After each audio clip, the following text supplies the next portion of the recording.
Today is Friday, May 15, 2020. Coming up on Roland Martin Unfiltered, with the latest coronavirus numbers, which continues to rise in some areas, but a number of cities are reopening anyway. There are COVID-19 drug trials going on. We'll talk with an infectious disease specialist about that and whether there's a possibility of a vaccine. Michigan is one of the hardest hit cities, first of all, states in the country. Detroit is one of the hardest hit cities. We'll be joined by Lieutenant Governor Garlin Gilchrist. We'll talk about what they're doing to protect the citizens there in Michigan. Also, we'll update you with the latest in the murder of Breonna Taylor. Plus, we'll talk with a Black Lives Matter activist from Louisville and a former pastor who ran to make a point on Ahmaud Arbery's behalf. Wait till you see the video and the reaction from the white folks. Parents have had the opportunity to see just how hard it is to be a teacher. 2019 Teacher of the Year is here to talk about honoring parents for the work that they do. And wild it out with comedian Nikki Moore. Plus, we pay respects to Bob Watson, who became the first black general manager in Major League Baseball history for the Houston Astros, then became the first African-American to win a World Series title as an executive. He died last night at the age of 74. Folks, it's time to bring the funk on Roland Martin Unfiltered. Let's go. He's got it. Whatever the miss, he's on it. Whatever it is, he's got the scoop, the fact, the find. And when it breaks, he's right on time and it's rolling. Best believe he's knowing. Putting it down from sports to news to politics. With entertainment just for kicks, he's rolling. It's on go, y'all. It's Roland Martin, rolling with Roland now. He's funky, he's fresh, he's real, the best, you know he's Roland Martin now.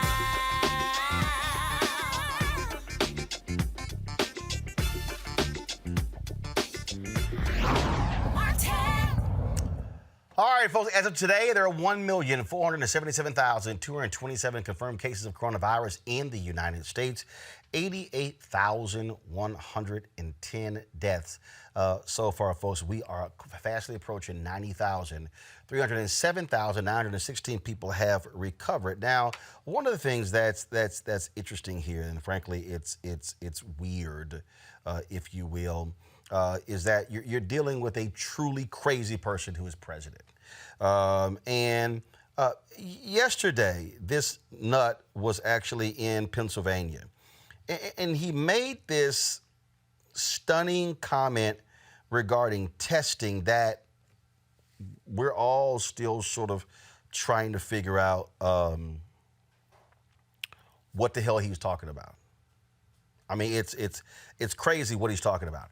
So Donald Trump literally said that, well, the reason we could have lower confirmed cases if we didn't test people. I don't even know what the hell that means. You know,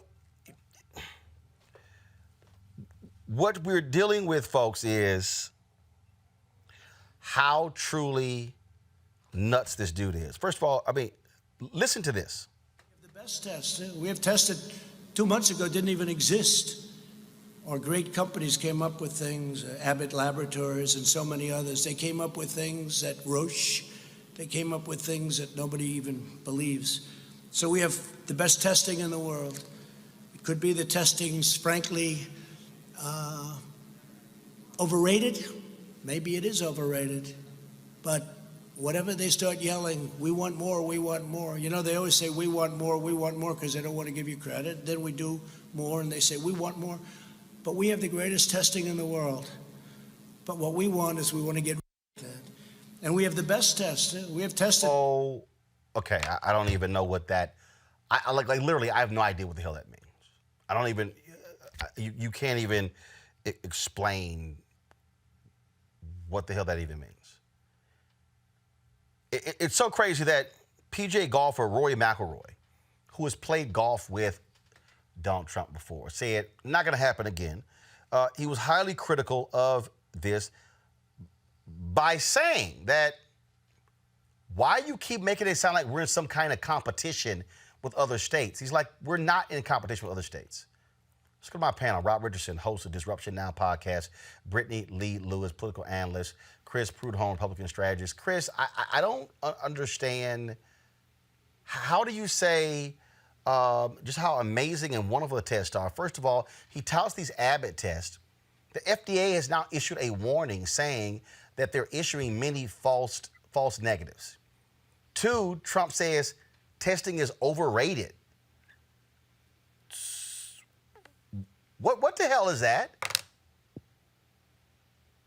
You know, Roland, the many times I've spoken to you on numerous topics, like I always tell the people, obviously there's been numerous challenges and obviously numerous issues since this pandemic. It's clear that President Trump has his thoughts, and it certainly is clear that Dr. Fauci has his thoughts. Okay, Chris, hold on 1 second. Your audio is low, so I want our control room to work with you. I think you may need to increase your output volume on your end, so they're going to work with you so we can do that, because we can barely hear you. Let me go to Brittany. So guys, control room, y'all work with Chris on his audio. Brittany, I can't make out what the hell this dude is talking about. This is scary, Roland, to be honest, and all I hope is that the American people come out and vote. I recently just saw a study that came out by one of the most prestigious medical journals calling for U.S. citizens to vote because of the botched response to this COVID-19 epidemic. And I mean, testing is underrated.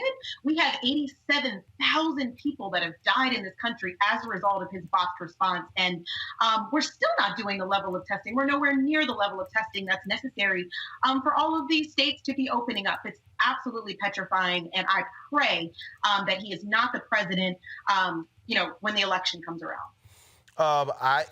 Rob, when you listen to this fool talk, I mean, his whole deal, so it's just downplay testing. So how in the hell are you supposed to know if somebody is sick? Well, Roland, if you try to understand crazy, you might go crazy yourself. So I can't profess to understand him at every moment, but I'm going to try a little bit. I think what the strategy is of not only Trump, but I'm going to say the Republican Party, because that's their standard bearer. They're gonna say, let's pretend like we don't have a problem. Let's not talk about it. Stop talking about testing. Stop thinking about it. We just need to reopen the economy and hope everything goes well. They think that if the economy can go well and they can stop talking about this stuff, maybe they can move on to something else. Although people are dying, I don't know what else they want to talk about. But their goal is to distract and to not talk about this because it makes him look as bad as he really is. That's the problem. Well, yeah. I mean, and again, he says this stuff. And it just literally makes no sense whatsoever. And people are out there. I mean, again, the death toll is increasing. I mean, the death toll is increasing. But there's this balance that his people, Roland, and not only his people, there are people that want to go back out, want to open the economy, want to look for any reason to do so. And they don't want to look at the inconvenience the fact that deaths are still rising. But, there are businesses that are out there that want to reopen. We know the unemployment numbers are really at record numbers for the amount of time that we're in. So you have that going on. They want to do anything to try to push the economy back out. But here's what they need to understand, Roland. Doing this prematurely will have long-term worse effects because what we know, and, long story, Bearable, I won't get too much into this, but what my company does, we do some stuff with research, and we've looked at this, and people are not coming, no matter what, people are not coming out, even after healthcare professionals tell them that it's okay. They're not going to come out for a good amount of time. So the economy is not going to work until it's safe. So we need to get testing up. This makes no sense for actually trying to get the economy together. But again, this guy never makes sense. The thing here, I think we got Chris's audio straight. Chris, what's crazy about all of this, Trump at one point said we had 15 cases in the United States, will be down to 0. Then it was the number began to change. So then it was, fewer deaths possible. Then we went to 20, then 30. Then he was like, maybe 40, okay, maybe 50, 60. Okay, now we can keep it under 100. We're at 88,000 today. We're likely going to be at 100,000 deaths next Friday. Are they going to move the number somewhere else? No, I don't think so, Roland. And look, the reality is that, and I'll go back to what I said initially. We all know this has obviously been a challenging process, and we know President Trump has much different thoughts than Dr. Fauci. That's very evident, it's very clear. it's also very clear that he has his own mind, and he not only says things that obviously that are factual, but he also, I think, has a certain sense of pragmatism in terms of how he wants the economy to be, how he wants the nation to be in terms of back in good standing. So, and I say all that to say, Roland, look, I always say, as you know, we talk, and I talked about what's right, and I'm always honest, fair, and true, as much as I am as a supporter of him, and of course also the Republican Party. But I call it like it is. Look, he's an optimist, and he wants things to be back. He said today on television, the third quarter is going to be a transition. The fourth quarter is going to be great. But you have the Fed chair who actually said something totally different than that. So I think he has a certain level of optimism. He wants the economy to get back. He wants things to be booming because obviously it's election season. So he wants things to be back on track, and I think rather quickly. But when you have a Fed chair who says something otherwise, I think it doesn't make it's challenging for him. And I think he's trying to move the market. He's trying to be encouraging, in a sense, from an economic standpoint. But Chris, he's lying. It's not he's lying. He's lying. He's not being an optimist. He's lying. He's delusional. And go ahead, Roland. No, Rob, go ahead. Rob, go ahead. No, I'll say he's delusional. Here's the problem, and I understand, Chris, you did a great job of trying to defend him, and I'll try to help you out with a little bit of bipartisanship. Man, the man just wanted to run a reality show. He thought he could just run this like a reality show, have a little fun, go up there, say whatever he wants. You know, the problem is he's actually going to have to work. He's actually going to have to do his job, and this is not what he signed up for. He signed up to be a reality TV show president. This is not a game. This is real life. He should listen to Dr. Fauci. He doesn't have any medical training, despite all the medical training he said he imported in his brain. He doesn't. He should listen to the experts. And every time he talks, the markets are going down. So it's not working. I mean, I hear you. I know you got to do everything you can. And I think you made the best case you could, but there is nothing there. Well, and Robert, and I appreciate that, but I also do want to point out too. I mean, obviously he is a reality star, and I do think that. Let's be frank. I think anybody, but especially for him, I think this is probably the worst case scenario any president can possibly have in terms of wanting to have a pandemic during your presidency. Obviously, this is not something he expected. But I want to go back, look at what he's done with the First Step back. I mean, he's HBCUs. I mean, so I do want to point out some of the things he has done. Chris, we're talking about coronavirus. We're talking about so. I know y'all want to bring up other stuff, but here's my whole point here. The man said yesterday testing is overrated. There 88,000 Americans are dead. We have people walking around not knowing whether they are positive or not. We have healthcare providers who have died. We have people, Fauci is talking about how this is impacting children from a very rare disease, and they're seeing all of these cases come up. We're seeing perfectly healthy people fighting for their lives. We just saw the virologist for NBC News contract coronavirus. He took all the precautions. He said he believes it entered through his eyes. And this man stands up and goes, "Trust testing is overrated." I'm sorry. That's not being an optimist. That is being ignorant, Chris. Ignorant. And people who look like us are dying at a much higher rate than anybody else. Yeah. So 40% of Michigan alone. So defending this optimist stuff is nonsense. Republicans are going to have to talk sense and say, "No, dude, shut the hell up and buckle down on this thing. Stop talking about Obamagate, which is BS. It was actually Russian started. Stop trying to talk about Mike Flynn, everything else in the world. Oh, Obama left the cupboard empty. You're the president. You're sitting in the job. Bitching and moaning about everybody else ain't going to get you anywhere, Chris. And so at some point, he's going to step up. And the reason his numbers are lagging in these states, the reason seniors are going for Joe Biden at a higher rate than him, because they see he does not know what he's doing, Chris. Yeah, I know. Hold on. Chris, respond, then Rob. Chris. Yeah. So look, bro. I mean, I think we all can conclude. Say, I mean, he didn't anticipate a pandemic. I don't think anybody could. But now when it comes to handling this, stop right there. Please. I wish y'all would stop saying no one anticipated a pandemic. That is a lie. There was a plan that was presented to them. His administration, they were taken through an actual exercise of a pandemic. Now, no one hopes it becomes a reality, but it is not true, Chris, that no one anticipated this. That is incorrect. Yeah, and Chris, hold on, Rob. I need him to respond. Oh, go ahead. Right. So thanks, Roland. So my thing is this.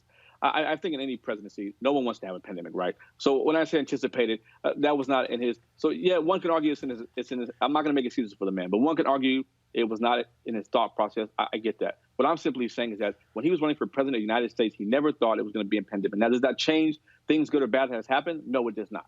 I can't argue with that. It doesn't change at all. But what I'm simply saying is that I think based on the circumstances, he's president of the United States. So whether people like him or not, he is. Right, which means do your damn job. And I get it, but when you have folks, I mean, let's be realistic. When you have folks like Dr. Fauci, who's been a long-time scientist, very smart guy, you can't take it away, very sharp guy, but it doesn't always help when they're saying obviously conflicting things, conflicting information. Wait, hold up. You say it doesn't help when a Fauci says conflicting stuff. The problem with conflicting information ain't Fauci, it's Trump. So, look, if you're Fauci, you can't sit there. Dude, this man stood at a podium and talked about taking disinfectant, okay? Birch is sitting there trying, not to embarrass him. She should have said, what the hell are you talking about? She should have stood up and said, no. America, do not listen to this man. We are not going to study orally taking disinfectant. No. Yeah. Here's the problem I have with this, Chris and Roland, if you can give me a second.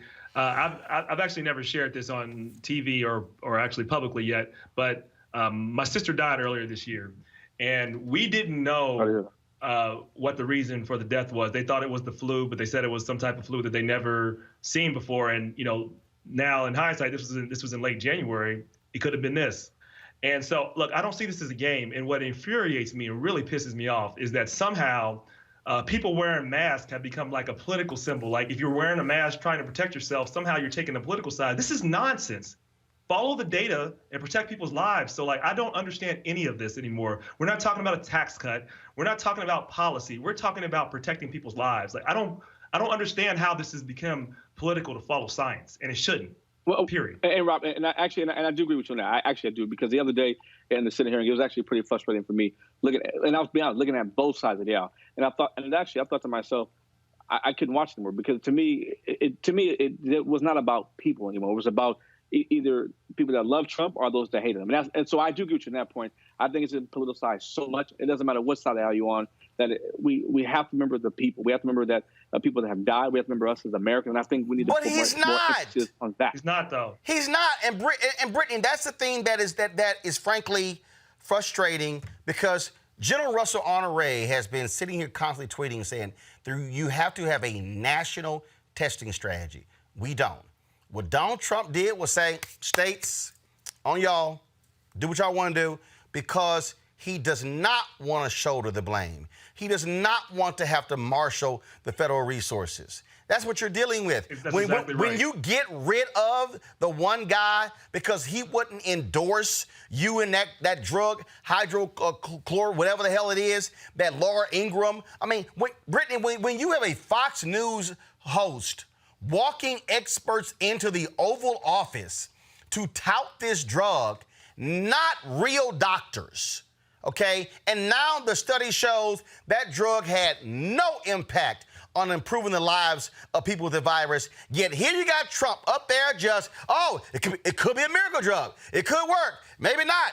I don't know. But let's try it. Let's see. And go on and just saying stuff. And Fauci and Birch are like, pump the brakes, pump the brakes. That's the problem. The problem here is the crazy one is the one with the most power. Roland, honestly, it's really scary. It feels surreal. And, I think at the end of the day, we think about the black and brown people who are on the front lines, who are the essential workers, who are dying in bulk as a result of his, inability to create a national strategy. It's absolutely petrifying. We are really, catching the brunt of this issue, and it's blood is on his hands, Roland. Blood is on his hands. Where we are, Chris, what we're dealing with right now is very simple. we're going to hit 100,000 deaths by next Friday. We've been averaging 2,000 to 3,000 a day. 100,000 next Friday. We haven't even got to the summer yet. Texas has seen its largest increase in the coronavirus cases since they started counting, and it's always happening since they began to reopen. You've got Trump out here inciting people, Chris. You've got the Michigan legislature who not going to meet because these gun-toting fools are mad because of the restrictions in the state. Republicans suing in Wisconsin governor, open it back up, and folks are dying. And you've got the person sitting with the most power tweeting all day about Obamagate and bitching and moaning about Joe Scarborough and the ratings of Morning Joe. Is that actually leadership, Chris? That a president spends more than half of his day watching TV and rage tweeting? So I think from his standpoint, I think he feels the media obviously clearly is not in favor of him, and I think he tried to frankly change the narrative on other things. I think he wants to focus on. Well, let me not use the word focus. I think he wants to remind people of other things that are important to him as well, in addition to COVID-19. I think for President Trump, he wants to look at ways, and is doing that now to essentially to get things back going in a more normal pattern as quickly as possible. Because yes, it is real. There's nothing to argue about that. This is serious, and this is certainly real. There's no way to any other way to put it. At the same instant, I do understand that we can't live in this space forever. We can't be here for 6 months. We can't have stay-at-home orders for half a year. It's not realistic. The reality is that the real lives at stake. You have 25% of restaurants who will not permanently open up again, period. 36 million people unemployed. Chris, how do you open up? Rob mentioned this earlier. How do you open up when the numbers show Americans are saying, I'm not going out? So so what you're describing, I get all of that, but here's what's going to happen. You're saying open up. Okay, so if I got a restaurant, I'm now dealing with some places max 50% or 25% capacity. So now I'm already dealing with few people coming in. But now I got to pay these employees their full wage, and nobody's walking through the door. So I'm in a catch-22. So even if I do open up, because you don't have any national testing, because you've been lagging in that regard, the American public isn't comfortable walking outside of their doors. Now, working on a vaccine is a totally separate deal. But that's right. Because, again, Trump and his administration, the CDC totally screwing up, wasted 2 months playing around with the whole test. It was a massive failure. He's out there rage tweeting, blaming it on Obama when it was his CDC with the test. So with all of that, please tell me, how can you still have an effective reopening of the country when the American people are saying we don't even know if it's safe to go out? Well, let me say this first, Will, and I'll come back to that. So let's not forget Dr. Tedrow and the World Health Organization. I think a big part of President Trump's his frustration was initially January 15th, right, with the World Health Organization.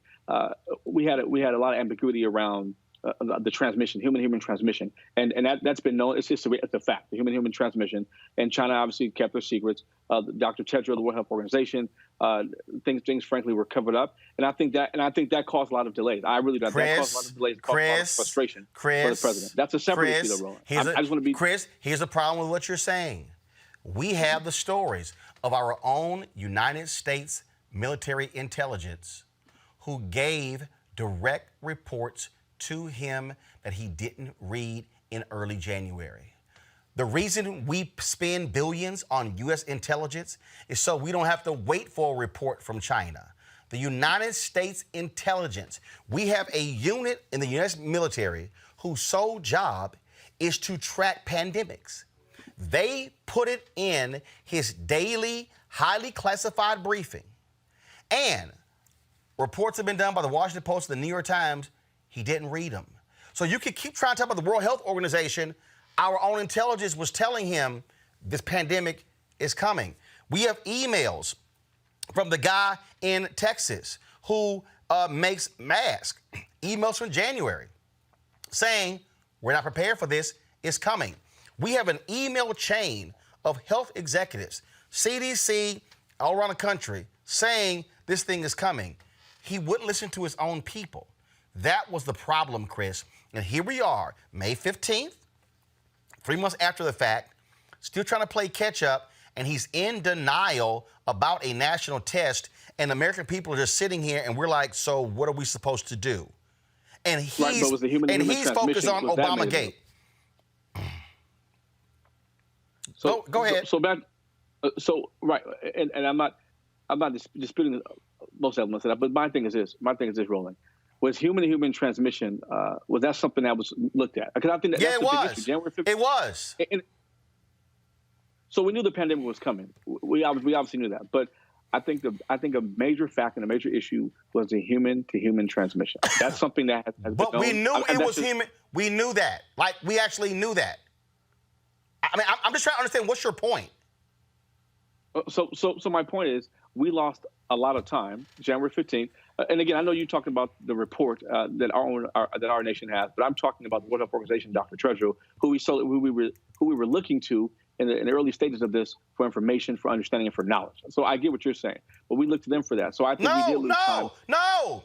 You don't look to the World Health Organization when you have a United States military intelligence unit who you pay to do exactly that. No, you actually listen to your intelligence first before the WHO. That's just trying to sit here and pass the buck, Chris.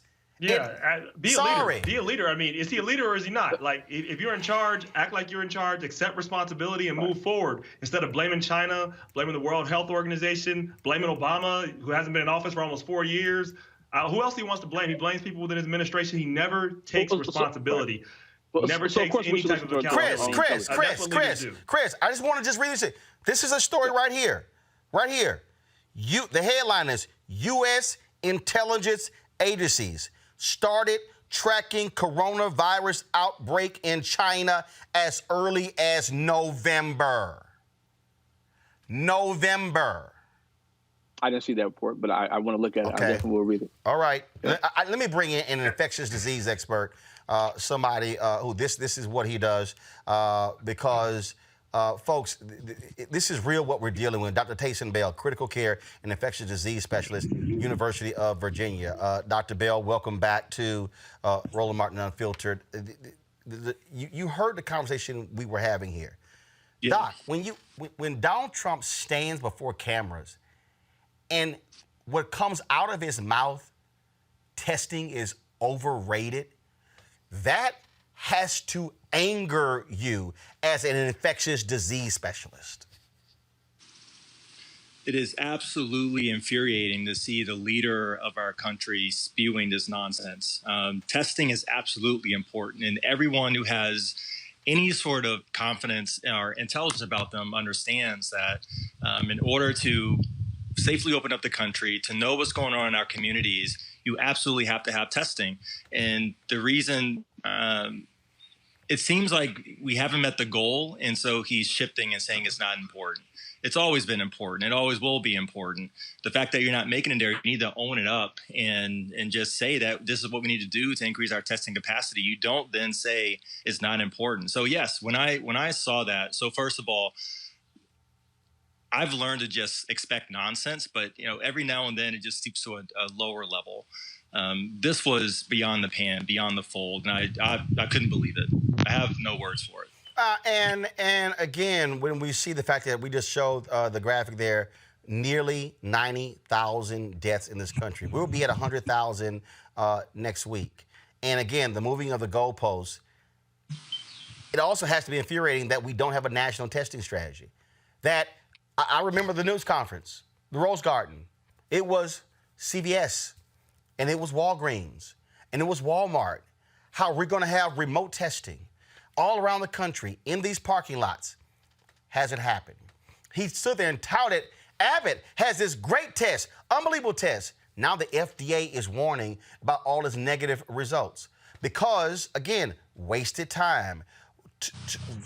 1 or 2 months is critical in a pandemic. That is an eternity to be behind in a pandemic when the CDC and this administration farted around for 2 months And Trump is out there going, oh, there's only one person here from China who has it, or we have 15 cases, it'll soon be down to 0. Or you have Larry Kudlow who said, oh, no, this is close to being airtight, contained, don't worry about it. Yeah, like I said, 90,000 people have died. The case count is actually much higher than that, most likely, because we've seen that a lot of people have died from illnesses related to respiratory causes that have not been diagnosed because they were not tested. So the death toll is much higher than that in actuality. And, you know, we talk about statistics a lot, but when we round in a hospital, we see these patients. These are 90,000 lives of men and women, a lot of them black and brown, who have families, who have jobs, who have livelihoods. And these are people who are not coming back. They can't speak for themselves anymore. Time is life in this pandemic, and information is life. We absolutely have to give responsible, accurate information out there. We have to trust the science. We have to follow this. And to politicize any aspect of this is absolute nonsense, and it's dangerous. A vaccine might be a vaccine by the end of the year. But we've had numerous experts who said, folks, look, it's going to be 12 to 18 months. You had Dr. Bright yesterday testify before Congress. He said it's going to be 12 to 18 months at its earliest. Your assessment of where we are. Roland, I certainly hope that we have something by the fall. But vaccines take time. You have to go through a rigorous clinical trial process. You have to make sure that they work. You have to make sure that they don't cause more illness. So SARS and dengue fever are examples where the vaccine actually caused more harm and people got sick from it. And so that process takes time. There is this group out of Oxford who has somewhat of a head start on the process, and they think that they can accelerate the normal timeline. We'll just have to see. So I don't think it'll be ready, but I hope that I'm wrong about that.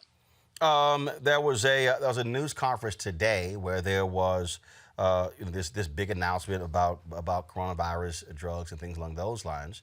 Again, and what's crazy is to watch it and to listen to Trump downplay the very thing, and that which is still illogical. So I want to play this for you. I know you will. Any questions, please? Yeah. Go ahead. Mr. President, you said no vaccine or no vaccine or bad. What did you mean by that? We think we're going to have a vaccine in the pretty near future, and if we do, we're going to really be a big step ahead. And if we don't, we're going to be like so many other cases where you had a problem come in, it'll go away at some point, it'll go away. It may flare up and it may not flare up. We'll have to see what happens. But if it does flare up, we're going to put out the fire, and we'll put it out quickly and efficiently. We've learned a lot. Steve, do you have a question? We've heard that the vaccine typically would take 12 to 18 months to develop. How can you do it in a speedier fashion? What makes you think this will work? Well, they started actually, I guess you heard, in January, early January, and they've been working on it. I know so many, and private companies have been working on it. The government's been working on it. So we've got the time because we put and they've literally been working 24 hours a day. So we've got the time, and we hope to be able to do something by the end of the year or shortly thereafter. But again, you know, it's not solely vaccine-based. Other things have never had a vaccine, and they go away. So I don't want people to think that this is all dependent on vaccine, but a vaccine would be a tremendous thing. And I will tell you, therapeutically or therapeutics, what's going on there is equally as impressive. We have some things happening. You know, we have the remdesivir from Gilead. We have other things that are very good. I think that a lot is happening therapeutically. I can't say that it's, relatively speaking, equal to what's going on with vaccines, but I think it's doing very well, very well. So therapeutics are a big factor. Yeah, please. Is there a global competition? Dr. Bell, can you even attempt to... please, by all means, just go right ahead. I don't know what the hell I just heard. Can we just shut him up? I mean, let's just get him off the stage. At some point, someone who's working around him needs to say this nonsense that's coming out of his mouth is making the country less safe. People are going to die if you give inaccurate information. It's remdesivir, first of all. That's the name of the drug. It has efficacy. We've talked about that on the show before. We have that. We don't have a vaccine yet. So to tout a process where we don't have anything yet and say that it's more promising than something that you've already developed and you see that it has an effect, that's utter nonsense. And this talk about it's going to go away, it's going to go away. That right, like it'll be. It's like pollen. Oh, it's going to blow away. It'll be gone. We've seen time and time again that infections like this can come back. They can persist in the summer. 1918, the Spanish flu came back with the rage the second season in the fall. It actually killed more people in the second wave than the first one. Exactly. You just need to pay attention to history, pay attention to your scientists. And if you don't know, that's okay. You don't know. He's not a physician. No one expects him to be a physician and to understand the subject matter. That's okay. That's not your job as a leader. Your job as a leader is to get people around you who know what they're talking about. And when something comes up that they're a subject matter expert in, you get out of the way and let them talk. And the fact that Dr. Fauci, Dr. Birx, the people who know what they're talking about, Secretary Azar, they are not on the stage anymore. That is really concerning to me. And the fact that it's replaced by this person who is spewing utter nonsense, it makes me mad because, Roland, honestly, physicians on the front line, nurses on the front line, we will see the effect of inaccurate information, of inadequate testing, of inadequate care, of racial disparities. We will see all of that manifest in the unit, in the hospital. We will see these people suffer. We will see these people die. And when the power of accurate information can help turn the tide of this pandemic, and you just see what's happening on the stage right there, I'm so angry right now. I do have to ask you this before we go, and that is, I saw this story about Dr. Joseph Fair, the NBC News virologist, who said he did everything right. He said that he followed every precaution, flew on a packed plane somewhere. He believes he got it through his eyes. So now I'm like, okay, so do we? I mean, everyone's saying masks, but do we now have to wear goggles? Do we not? I mean, what do you make of this? Right. So we've known for a while that if you're in close contact, it can be contracted through all of your mucous membranes. These are your surfaces that make liquids. So your nose, your eyes, your mouth are included in that.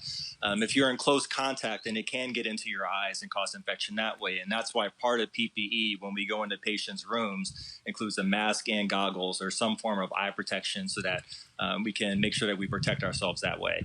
I think for the general public, if you're maintaining that social distance of 6 feet or more from people, the chance that those secretions or things that come out of people's mouth or their nose when they cough or sneeze will not as far to get directly in your mouth. But if you are going to be in close contact with other people for a prolonged period of time, I'm thinking dentists, barbers. That's a good idea to put some eye protection on. Dr. Tayson Bell, we certainly appreciate it, man. Thank you so very much for your insight. Thank you. All right, folks, let's go to Lieutenant Governor of Michigan, Garlin Gilchrist. They have been dealing with a major issue there. Many people in Detroit have passed away from this. We have seen just this dramatic impact as well. He has created a task force to tackle the racial disparities as a result of social inequalities in places like Detroit and Flint. Lieutenant Governor Gilchrist, how are you? Roland, it's good to be here with you, my friend. First and foremost, let's talk about this. You just heard Dr. Tayson Bell. You hear this nonsense coming from Donald Trump that this thing might just go away. Well, vaccine, maybe we don't need a vaccine. We got therapeutics or whatever.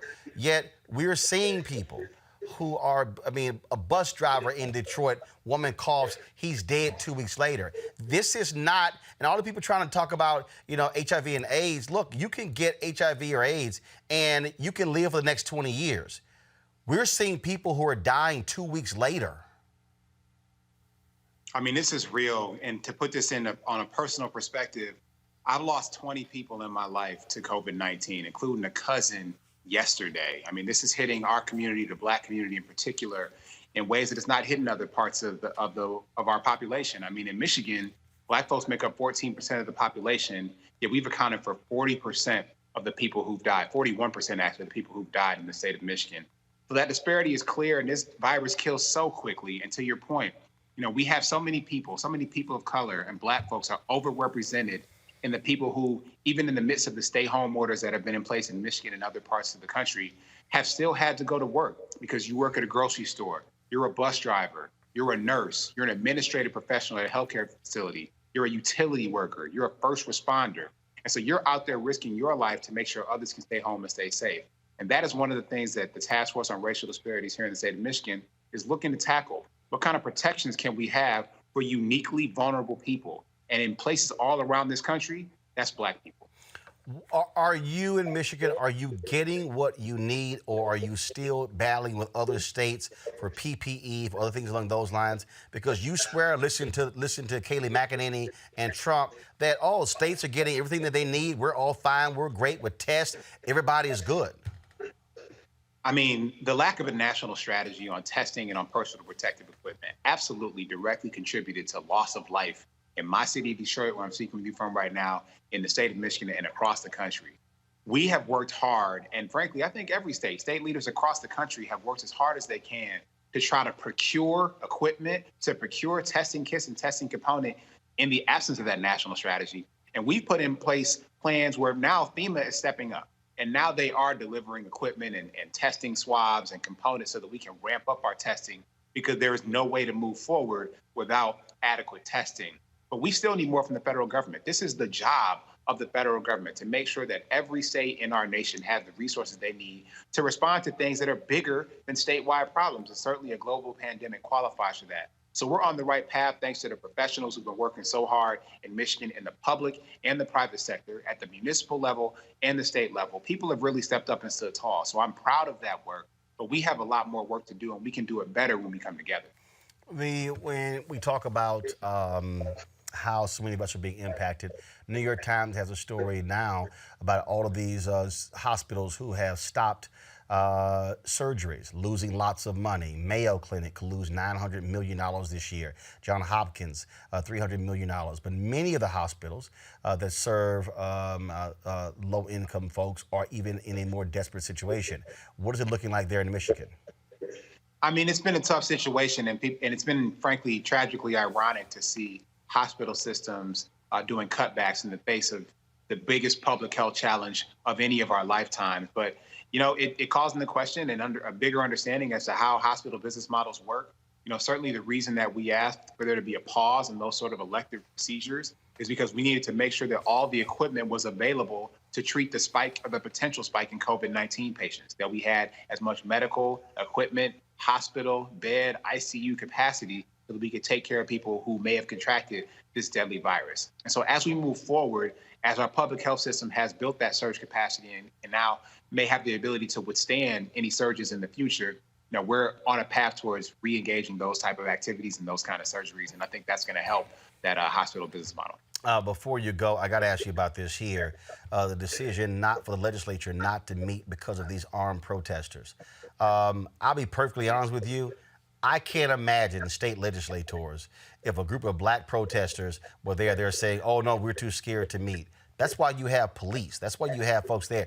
I mean, that to me, basically, these thugs got exactly what they wanted by intimidating state officials in Michigan. Well, let me be clear about something. First of all, I'm the president of the Michigan State Senate, the first Black person to serve as lieutenant governor in our state. And so I was presiding over the chamber when you had men with guns as tall as I am, and I'm 6 feet 8 inches tall. Mm-hmm. They're parading and intimidating and brandishing them and scaring lawmakers. And, we had a lawmaker from Detroit who wore a bulletproof vest because she feared for her safety. And you're absolutely right that if a group of armed Black men came to the Michigan Capitol, where we still are one of only 2 states that allows open carry in our state capitol, yeah, that could have went a whole lot differently. And we were certainly thinking of the history with the Panthers when that happened and they changed the laws in the state of California and across the country. But I want to be clear.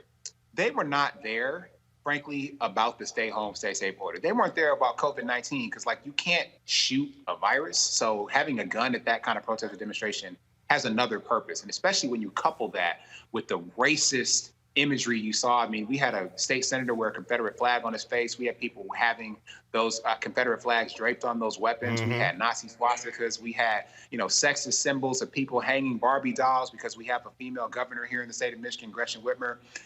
That was a political rally empowered by the dangerous and destructive rhetoric of the president, who has politicized the response to this pandemic in a way that is costing people lives. And those people thought they were standing up for him. They were standing up for politics. But our role as state leaders and as public servants is to protect and promote public health and public safety. And so that means that we're going to make decisions for people and not for politics. And going forward, we're going to make sure that we have a more equitable distribution of how law enforcement treats people who are not stepping up and doing what they need to do to protect themselves, their households, or our communities. So will the legislature in there in Michigan, will they step up and ban guns in the state capitol? Go ahead. The ball is in the legislature's court. So our legislature in Michigan is controlled both chambers by Republicans. And I think the reason, or one of the reasons why you haven't seen stronger action, and instead you've seen fraternizing with those people who were in our gallery with long guns, is because, frankly, they agree with the protesters. Because, as I said earlier, they have politicized the response to a pandemic. We are planning in the best interest of public health and people, following the world-renowned experts, including the leadership of our medical executive, Dr. Jonae Caldoun, a Black woman. They may not like the fact that we have such a diverse leadership team here in the state of Michigan. But I'm here to tell you that we're working on behalf of the people of Michigan, and we challenge the legislature to step up and do the right thing to make sure that lawmakers can do their job and conduct the people's business. The legislature claims they want the power and the opportunity to do that. It's difficult to do that under the intimidation of open carry brandished firearms. Lieutenant Governor of Michigan, Garlin Gilchrist, we certainly appreciate it. Thanks a lot. Thank you, Roland. Take care. Stay safe. Yes, sir. Thank you very much. Bring my panel back into this. Rob, Brittany, and Chris. Brittany, you heard Lieutenant Governor there. That says a hell of a whole lot that the legislature will not meet because of these thugs and their guns, and Republicans have no problem with it in Michigan. That is sickening. I mean, I love the point that he made in terms of, if this was a group of Black folks that were armed like that, we absolutely know that this wouldn't be the response. I also like this point that said that this was truly this is a political moment, and they're making it a political situation as opposed to dealing with the health needs of the state and of the country. So it's unfortunate that. Chris, what do you make of that? What do you make of the legislature not meeting because out of fear of these people walking around with guns? Isn't that the point of state police? Yeah, I think. Frank, there's no talk around that. I think I'm all for obviously bearing arms, but look, I think it certainly poses a challenge, and I don't. When it comes to being obviously doing legislative duties, they shouldn't feel intimidated no matter what political party you are. They should be free to do their job. There's just no way around that. I think it's something that's challenging. And I actually like what Lieutenant Governor Gilchrist said best. I mean, you can't shoot a virus. And I think obviously they knew what they were coming from. They knew the intention, they knew the motive, and I think it was to intimidate. And if they want to have the state reopen, I think there's different ways to go about that. President Trump has talked about making a deal, but I think there certainly is ways to go about that if they want the state reopened. And I don't think intimidating the legislature is the best way to do so.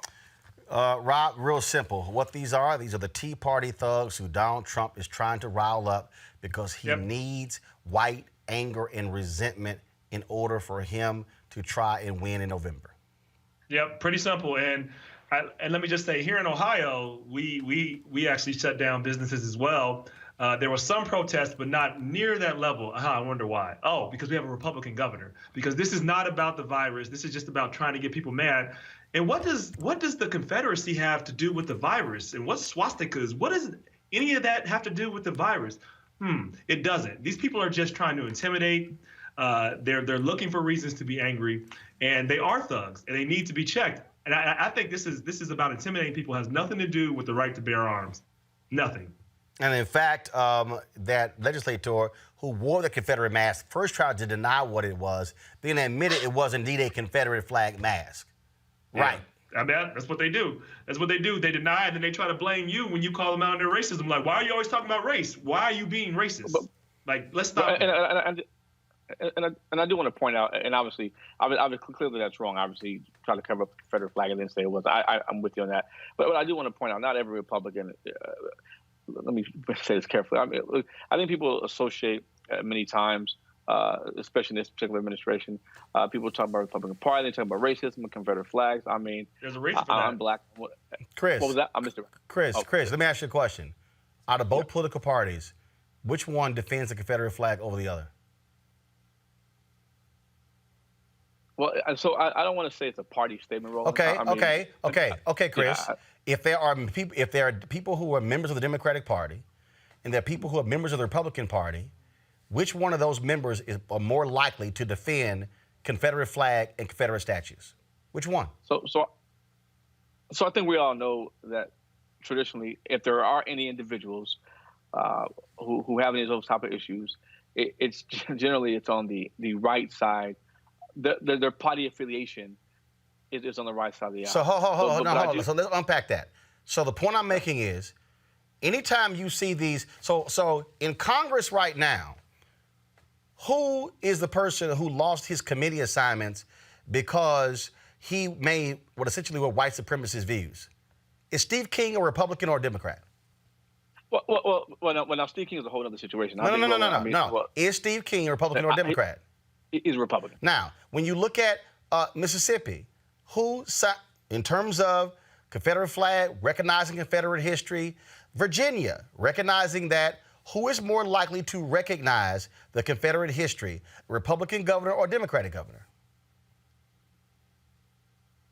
I would say Republican governor. When you've had people in Tennessee and North Carolina who have argued keep up Confederate statues, are they Republicans or Democrats? Well, but again, I also want to say this on Confederate statues. I didn't say white or black. Are they Republicans or Democrats? Which one is it? Republican. So what you have is, so anytime, so in 2020, if an issue comes up that involves Confederate flags, if you had to put money on it, you would bet they are more likely they're going to be Republican than Democrat. Yes or no? It's deeper than, go ahead. Chris, yes or no? 100%. Yeah. Yes, Republican, 100%. So, I would bet. So what does that say that Confederate flag wearing, Confederate statue loving people are more comfortable in the Republican Party than the Democratic Party? What does that say about the Republican Party? I think it says that there are certain members, and again, let's use Steve King as a great Iowa, great example. I mean, many of us in the Republican Party and other members of Congress, people have talked about. I mean, we know that's a different scenario. Steve King is. I think we all know. Is he still in the party? Yep. Chris, is he still in the party? He is. Has he been expelled from Congress? No, he is not. He has not. Is the Republican Party still accepting of Steve King? So behind closed doors, No, not behind closed doors. That's my point. Rob, go ahead, Rob. Go ahead. And Chris, I'm actually gonna help you out a little bit here. So, look, the fact is, every Republican is not racist, and that's not what I'm saying. That's right. I ran for office. I got support from Republican donors. Some, not very many, but I did get some support. So I'm not going to say that, okay, people across the board, anybody that's a Republican is a racist. Here's the problem with this current president, though. Beyond what Roland just went through, you have people in his administration that are white supremacists. You have a president that has embraced, that have said things that no other president has said. He's talked about, I'm a nationalist, kind of hinting, wink, wink, white nationalist. He's got people in there who are actually proclaimed white nationalists working for him. And people are okay with this. So the problem with the party is that they're indifferent. They'll tolerate this overt racism. And the Republican Party used to be the party of just, they would just do the little dog whistle. It's a bullhorn. Clearly, he is calling for people to come out. Clearly, he's inciting this and he's creating this culture that is empowering people to feel as if they can push back in a way more overtly. So, and it is dangerous, and we have to call it out. So we need people not only behind closed doors, but directly confront the hate, because it's having dramatic effects, as I'm sure we're going to talk about more. And Rob, and I certainly, I like your thought process and how you speak. And look, and I'll say this. Speaking of hate, one of my frustrations that we were, several of us were at the White House and during Black History Month, we had a reception and the president whole nine. But let me tell you what of my frustrations. When we talk about hate, a very close friend of mine, attorney Mark Little, received a lot of criticism. When I say a lot, they made fun of him on SNL, CNN, the whole nine. Don Lemon did the whole thing on him, and simply because he sat there and he prayed for President Trump with him. And he got a lot of criticism. There are a lot of criticism for that. People, how dare you do that? How can you pray for a man? This and that. So me, I'm a Christian. So a black man, black Republican, but I'm a Christian, strong Christian. But at the end of the day, whether people like him or not, I'm never against. When you talk about hate, I'm never against praying for someone, whether we like them or not. I think we should pray for any president, but especially President Trump. He has a lot going on, obviously. But that, to me, I think we should address issues on both sides, because that's hate. If you can't even pray for a president of the United States, that's absolutely crazy to me. People were upset about that. I'm sorry. Is this the same man who ridiculed Nancy Pelosi for saying she prays for him? Well, the thing is... No, I'm asking you a question. Is this the same man? Yeah. Did Donald Trump ridicule Nancy Pelosi for publicly saying she prayed for him?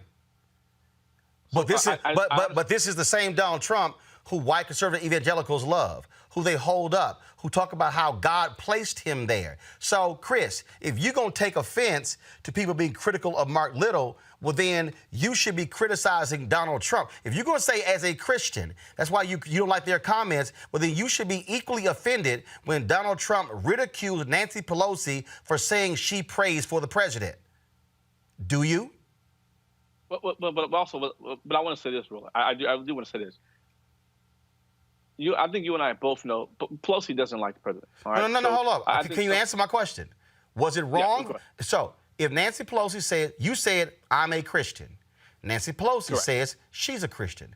Nancy Pelosi says she prays for the president. Donald Trump claims to be a Christian, ridiculed her. So if you are going to get upset that people ridiculed Mark Little, are you not as offended that Donald Trump ridiculed Pelosi for saying she prays for him? Yes or no? Right, but the difference is Mark was sincere and serious about it. No, hold on. Wait. Pelosi, hold up. I'm not sure if it was satire. Wow. Hold up. I'm sorry. So hold up. You say you're a Christian. How can you, as a Christian, determine the sincerity of Nancy Pelosi when she made the comment? Are you saying that Nancy Pelosi was not being sincere? Are you saying that she's a fake Christian? So I'm not saying she's a fake Christian, but I think it was said. So again, I wish we have the clip to look at it. But keep talking, I'll get the clip. Hold up, keep talking. Keep talking, I'll get the clip. Wait a minute, but Rob. I'll say this. So if you don't mind, sorry. But my thing is this. My bad, Rob. But my thing is this. I think it was in a context of kind of satire. Let's really be real. Pelosi. Now, don't get me wrong. Does she want him to do well? Does she want our country to do well? Let me just say that. Yes, she does. But what I can tell you, and no, not about being a fake Christian, but what I can tell you is this. Mark sincerely sat there and had a strong and powerful prayer, not for attention, not for grandstanding, because he genuinely felt and wanted the president to do well, wanted our country to do well. Now, Pelosi, on one hand, can talk about President Trump, say all these negative things, and he's this and that, and not just negative things as in he's not doing this or that, doesn't like him. I mean, harsh things. And I'm not saying he didn't say things about her. I'm talking about her right now. But then you turn around 30 seconds later and said, I had a prayer for him to hope the best and whatever she said, and wanted the Lord to touch him, wanted him to do really well. That doesn't add up to me. It doesn't make sense. We all know it doesn't add up. So it does. And in fact, well, first of all, what you just said is not what she said. In fact, you asked for it. Here it is. Go to my iPad, please. Do you hate the president, Madam Speaker? Because I don't hate anybody. Representative I don't Collins, have a grave reason I asked. Catholic house. We don't hate anybody, not anybody in the world. So don't accuse me. I did not accuse you. You did. I asked the question. You did.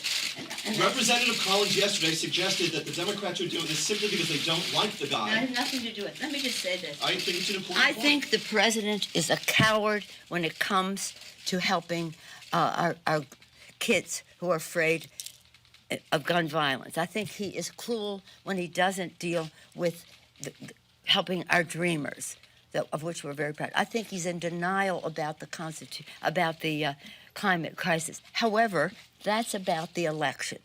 This is about the election. Take it up in the election. This is about the Constitution of the United States and the facts that lead to the president's violation of his oath of office. And as a Catholic, I resent your using the word hate in a sentence that addresses me.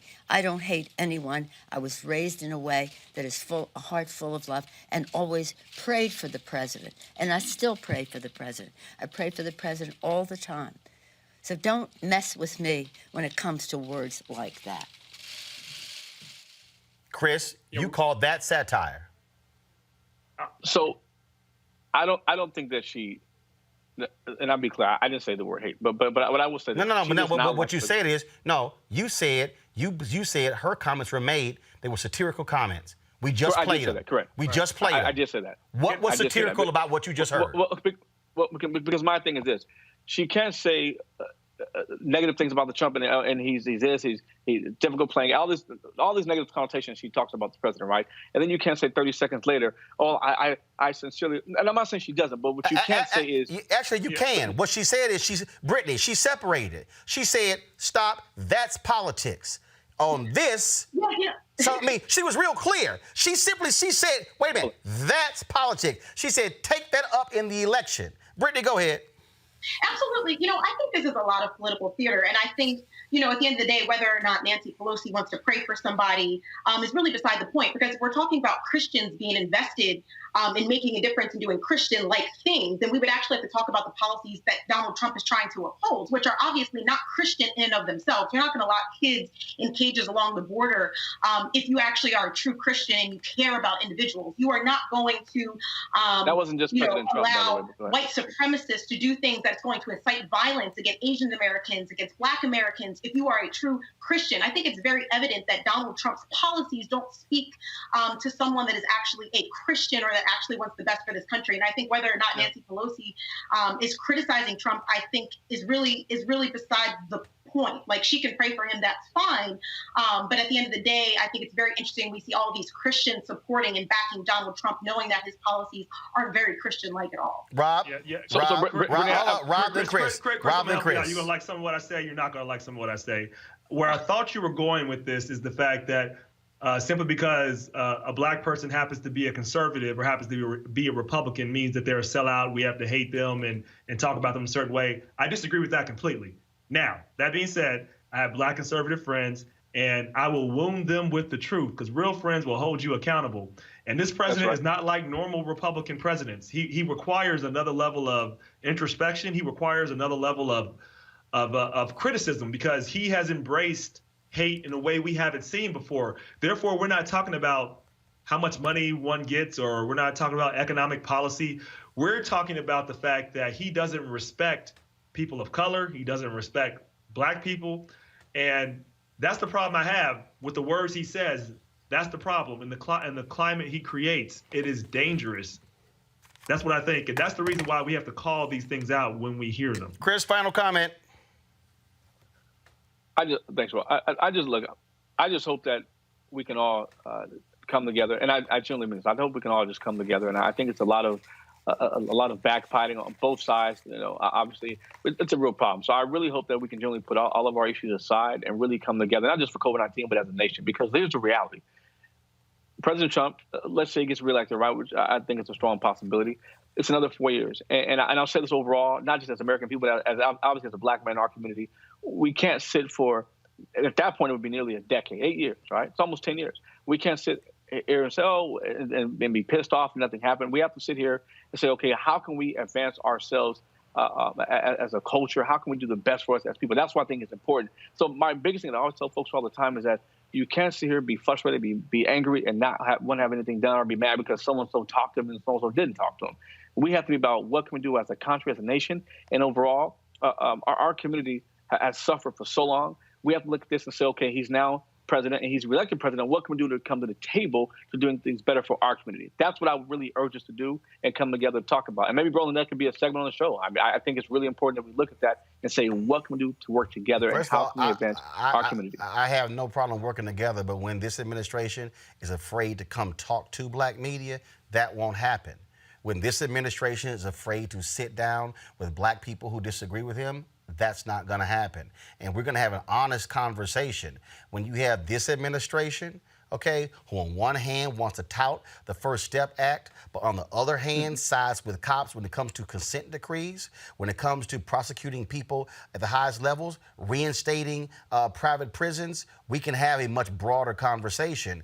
But this is real simple. This administration does not want to actually have that conversation. And guess what? This is open anytime, any day to any of them, but they are afraid to come have the conversation because, see, they know this is not Fox and Friends. There are no airheads named Ainsley Earnhardt and Brian Kilmeade and Steve Ducey here. You're not going to have airheads like Peter Hegseth. You're not going to have people who are lackeys like Maria Bartiromo and Lou Dobbs and Sean Hannity. See, what's going to happen here? You're going to get asked real questions based upon real facts, and this administration simply can't handle that.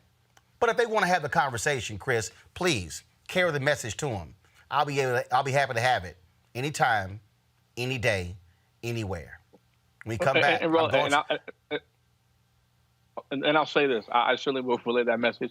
I think people like Jerron, I think will be probably great to speak to. Well, guess what? I will say this. Look, I'll be happy to talk to Jerron, but when I moderated the National Minority Supplier Development Council Town Hall, Jerron, as well as Ashley Bell, didn't show up. I was the moderator. Again, let me know when they want to have the conversation. We're here 5 days a week, 2 hours a day, 6 to 8 p.m. Eastern. Got to go to break. We come back. We're going to talk with the Black Lives Matter activists in Louisville about the Breonna Taylor case. That's next. Roland Martin Unfiltered. We can face this pandemic head on.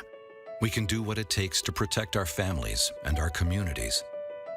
Together, we can get our economy moving again. But not without the tools and resources we need to get the job done. To win this fight, it is going to take a public service army. Don't let Congress fire the frontline workers who can save us. Text FUND to 237263 to tell Congress to fund the front lines.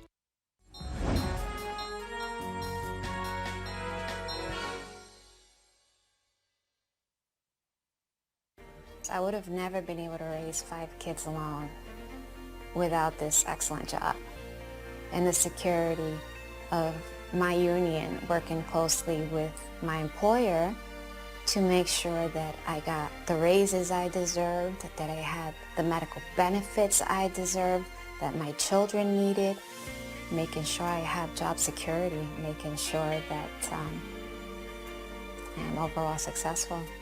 It's exciting to keep making a difference. It's exciting to just be part of such a great cause involving people, which is what I love to do. All right, folks, Black Lives Matter Louisville has released a list of demands regarding the fatal shooting of Breonna Taylor by Louisville police.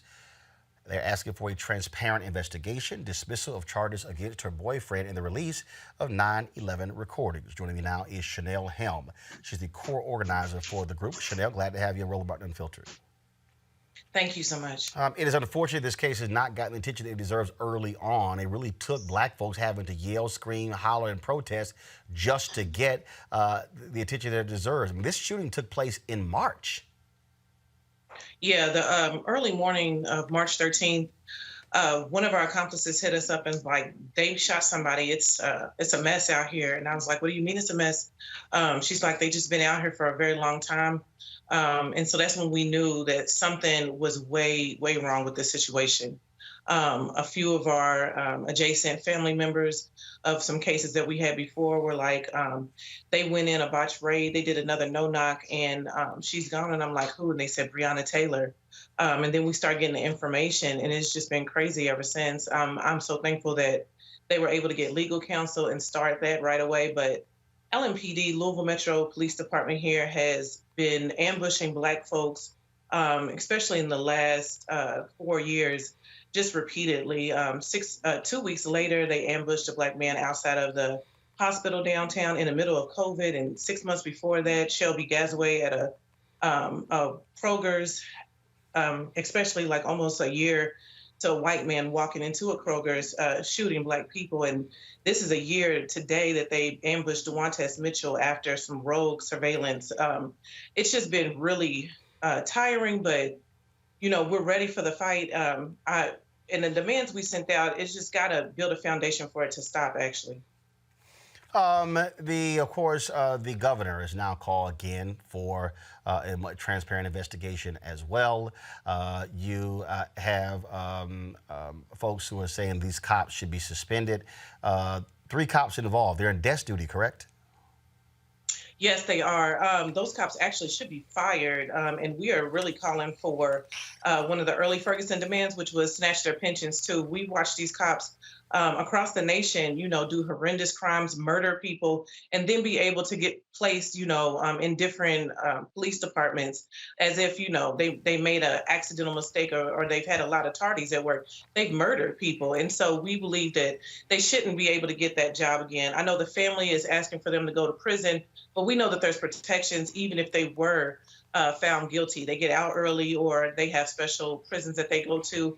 We believe that snatching that pension would be a key, message, not only in just this situation, but any other situation where officers make it their option to take somebody's life on the street. Of course, families filed this particular civil suit. Obviously, COVID has impacted public protests, things along those lines. But have there been demonstrations there in Louisville since this happened? Yes, particularly with white folks who want to participate in action. Louisville showing up for racial justice. They did a particular action this morning. They've been protesting actually every week with the noise parade to let people out of prison, and today was devoted to Breonna Taylor. A few white people also went to the mayor's house and protested outside of his house in his neighborhood. We kind of found out his neighbors aren't too fond of him either. All right, then. Anything, what assistance do y'all need? What do you want people around the country to be able to do to help y'all there in Louisville? Please sign that petition by color of change to get these officers fired. It will send a message. We're pushing that for other families here locally as well. We want people to really research what it means to have civilian control over police accountability. That's really important, especially in situations like this, and it could lead to making policy where independent investigations take place, ones that are open. We know that this is a civil institution. The law enforcement agency is such as the police, and we should be able to make that decision in their investigations, what information has been pulled and what hasn't been pulled. And we also want Kenneth Walker, the boyfriend of Breonna Taylor, all his charges released for defending his home in a botched raid that night. One of the things I've been talking about, how silent the NRA has been. Have you seen Second Amendment gun activists standing up for Kenneth? So, right? It's been kind of interesting. A few of us have gotten hit up by some militia folks. I'm not for sure if you were aware of. In February, actually, we had some militia folks. We are Gun Rights Kentucky. I don't know what their name is. But they went down to our capital and did a protest. Kentucky is not a state that is threatening anybody's Second Amendment rights. We don't even have the opposition as most other states are. I mean, we're McConnell country, right? Rand Paul country, that are actually threatening anybody's Second Amendment rights. However, they did hit me up to offer any type of protection during a protest, and I thought that was extremely weird, especially given their history and who they kind of look to as a martyr in this time period. But hearing anything from Second Amendment rights folks, of course, when it comes to Black bodies, we're just really ignored in that situation. Kenneth Walker had every right to defend his household that night. We are seeing the injustice around whether or not we can carry guns or not. And I'll take it back to that situation where we had that white man shoot up the Krogers and kill 2 Black elderly folks. He got into a shootout after he left in November of 2018. So what we're seeing here lately, especially during COVID, is really showing a lot of true colors around like what are white politicians and what militia folks actually, who values whose Second Amendment rights. It sure isn't Black people. All right, then. Well, we certainly appreciate it. Keep the good work up and putting pressure on the folks there because it is certainly needed. Chanel Helm with Black Lives Matter Louisville. Thanks a bunch. Thank you so much, Ron. All right, folks, going to a break. When we come back, we'll talk about this white man who, showing support for Ahmaud Arbery, ran down his street with a TV on his shoulder, and nobody stopped him. He didn't get shot. And no one called the cops. He will join us next on Roland Martin Unfiltered. You want to check out Roland Martin Unfiltered? YouTube.com/Roland S. Martin. And subscribe to our YouTube channel. There's only one daily digital show out here that keeps it black and keep it real. It's Roland Martin Unfiltered. See that name right there? Roland Martin Unfiltered. Like, share, and subscribe to our YouTube channel. That's YouTube.com/Roland S. Martin. And don't forget to turn on your notifications.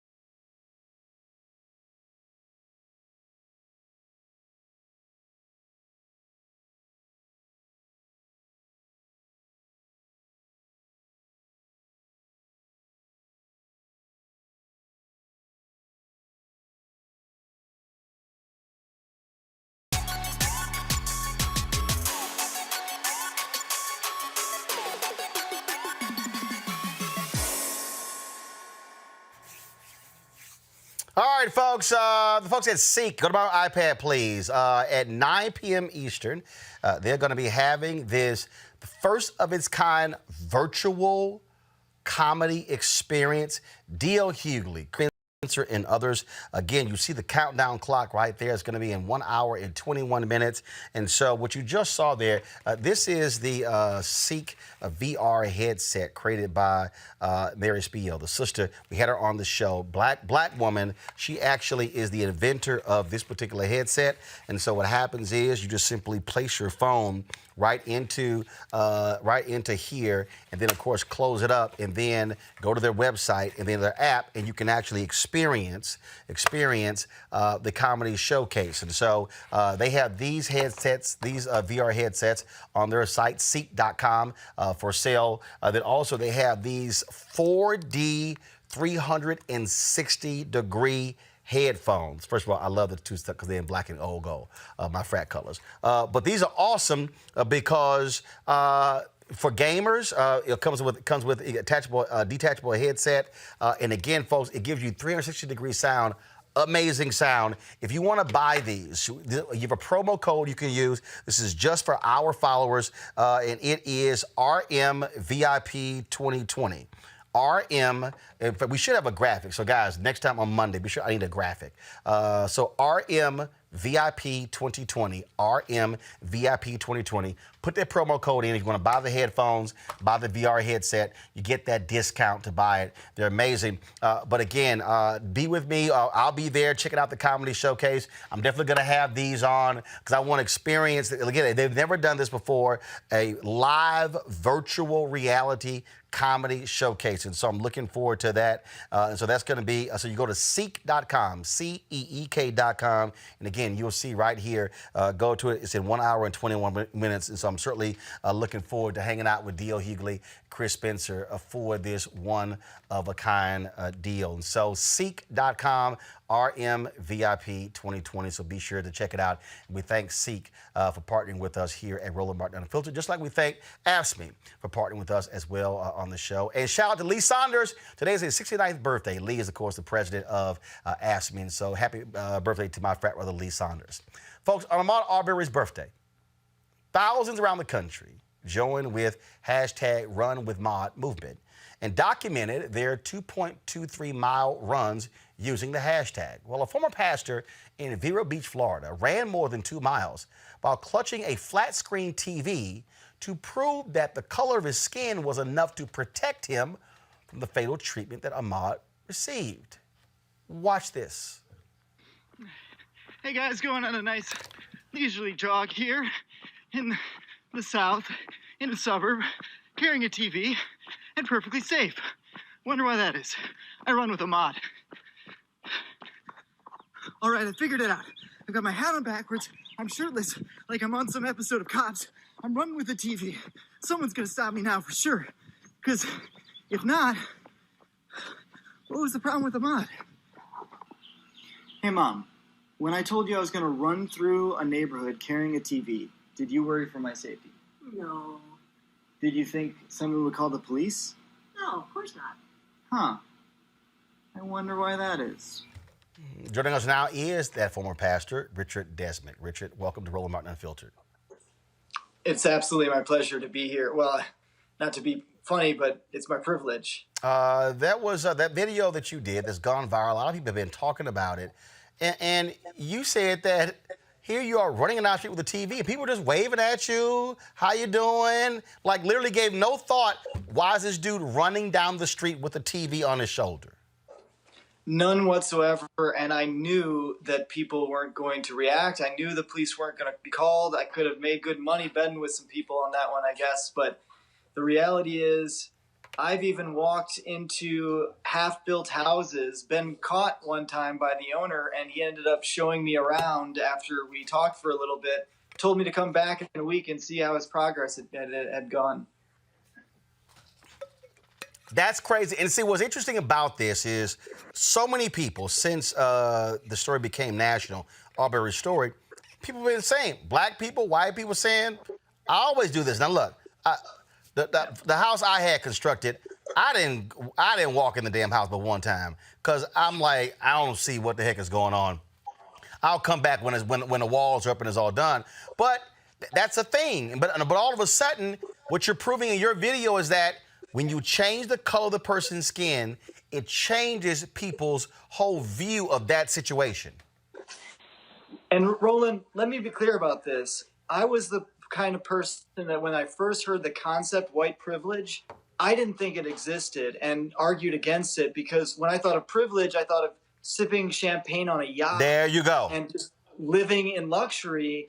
What I didn't understand is the basic human decency that people of color don't experience.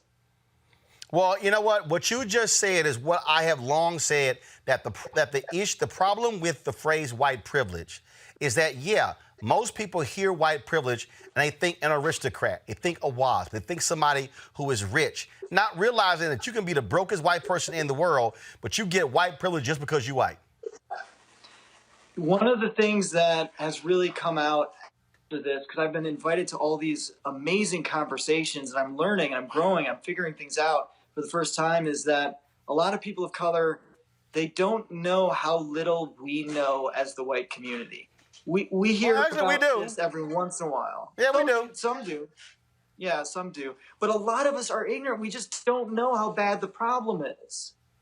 Well, actually, in Dr. King's book, Chaos or Community, Where Do We Go From Here, he talked about it. He said, white people literally have no idea about their own lack of understanding about Americans' racial history. And they live in sheer denial. And so when things happen, they go, oh, my God. I mean, I'll give a perfect example. When 2012, I was in Columbia, South Carolina. Eric Erickson, big-time conservative, far right, then working for redstate.com. We were standing outside the hotel. We had gotten to the hotel. I rode with him from Charleston to Columbia. CNN says, hey, we need y'all to get to the venue earlier than we thought. We quickly get dressed. We go downstairs, and we're waiting outside for the car. This Asian woman gets out of her car. We're both standing. We suited and booted. Now, I've got tie on, pocket square. I'm dressed way better than Eric, okay? But she literally walks up to me and sticks out her keys. And Eric goes, wow. I look at her, I'm like, I don't park damn cars. And Eric said, what you just said, Eric said, Roland, all these years, I have heard black people describe this very situation, and I felt that they were just, not making it up, but just embellishing, and it wasn't that big of a deal. He said, this is the first time I saw with my own eyes what black people experience, and he was just blown away. He went on his radio show that following Monday and talked about it, and he said, I had never experienced it, and that's part of the deal. I think what these videos have done, these videos have shown white people, and it's like, damn, these black people were not joking. This stuff actually happens. Just like the Vietnam War, when all of a sudden people saw the videos of the horrors of war, it kind of woke them up to it and said, this isn't okay. I think that the videos of Ahmaud, I mean, that's what happened to me. It was a compound effect. There were so many videos that led up to this, but when I saw Ahmaud's, I still sometimes close my eyes and I see him dying. And it's what compels me to say, okay, this is a human problem. We need to speak up, and the people in my community need to speak up. And I applaud Sean King for giving me very simple instructions, because that's the thing. I am a millennial. I do as little as possible typically. He made it really easy for me to know what to do. He told me exactly what to do. I just carried a TV while doing it. Well, I think that I want to bring in my panel right here, Rob, Chris, and Brittany. I'm sure they have some questions for you. Brittany, I want to start with you. Sure. I applaud you for what you've done. Thank you so much for bringing attention to this. I thought you brought up a really excellent point about saying, white folks in this country are really ignorant. What I think is interesting, and this is me coming from the educational perspective, do you feel as though race and racial history in the country is something that you learned when you were growing up through the secondary school system and perhaps even in college? I mean, I think I heard the Cliff Notes versions of it, and I independently studied a lot on Martin Luther King Jr., but I've probably learned more about the history of race in the last week than I have in my entire schooling. Chris, your question for Richard Desmond. Yeah, Richard, first of all, I want to say I think it's phenomenal what you did, and I think it's truly inspiring, and I hope others can do the same. But I really want to understand, I know your faith, and I think it's phenomenal. And so what was your real inspiration? I know you talked to Sean King, but what was your inspiration and the impact that you really wanted to make? What inspired you to do so, and what kind of impact did you really expect to make when you first thought of this? I was really hoping that I would get 1,000 views. So you got to understand this. Like, this is totally unexpected, and it's opened my eyes to just the need for people, or maybe the lack of support of people in my community speaking up against this issue. There's a lot of us that do care. So now I'm kind of going, okay, now that this reaction has taken place and I'm learning all about the problem, my eyes are opening, what's next. Right. And because the forethought wasn't much, it was just something needs to be done. It was a compound effect. And yeah, my hero and inspiration was, of course, Jesus Christ, which a lot of people think of as a shockingly bleached skin, fine robe wearing religious man, but he actually was a revolutionary who created the first society that all people of all walks of life called each other brothers and sisters. And so I hope to follow in his footsteps as best I can and try to figure out how to create bridges for unity in these very complex cultural problems that we've had for hundreds of years. My part is probably going to be small in that, but I want to do whatever I can. Rob? First of all, I also want to share in applauding for what you've done. And Chris kind of asked my question, but I have a follow-up to that. So it sounds like, if I'm correct, you were inspired and really changed your perspective seeing the injustice of what happened to Ahmaud Arbery. If that's the case, how do you think we have to I want you to take yourself back to the mindset you have and I think the reaction to when you hear something like white privilege. I think it's you described it best. Somebody is rich or something like that. But there's also this automatic reaction because people are like, well, that's just a way of trying to blame me for something. I didn't do anything wrong. I'm not a racist. I didn't kill Ahmaud Arbery.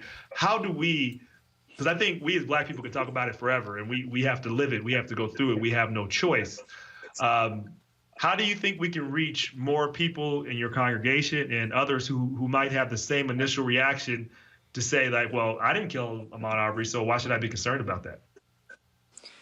Well, I think one of the things that happened with me that has really helped me become not only a one-time TikTok video guy, but somebody who wants to take up this mantle is by the reception that I've gotten, that it was so welcomed and I've been invited into conversations like this. And I just absolutely am floored and amazed and honored to be part of these conversations. So that's part of it.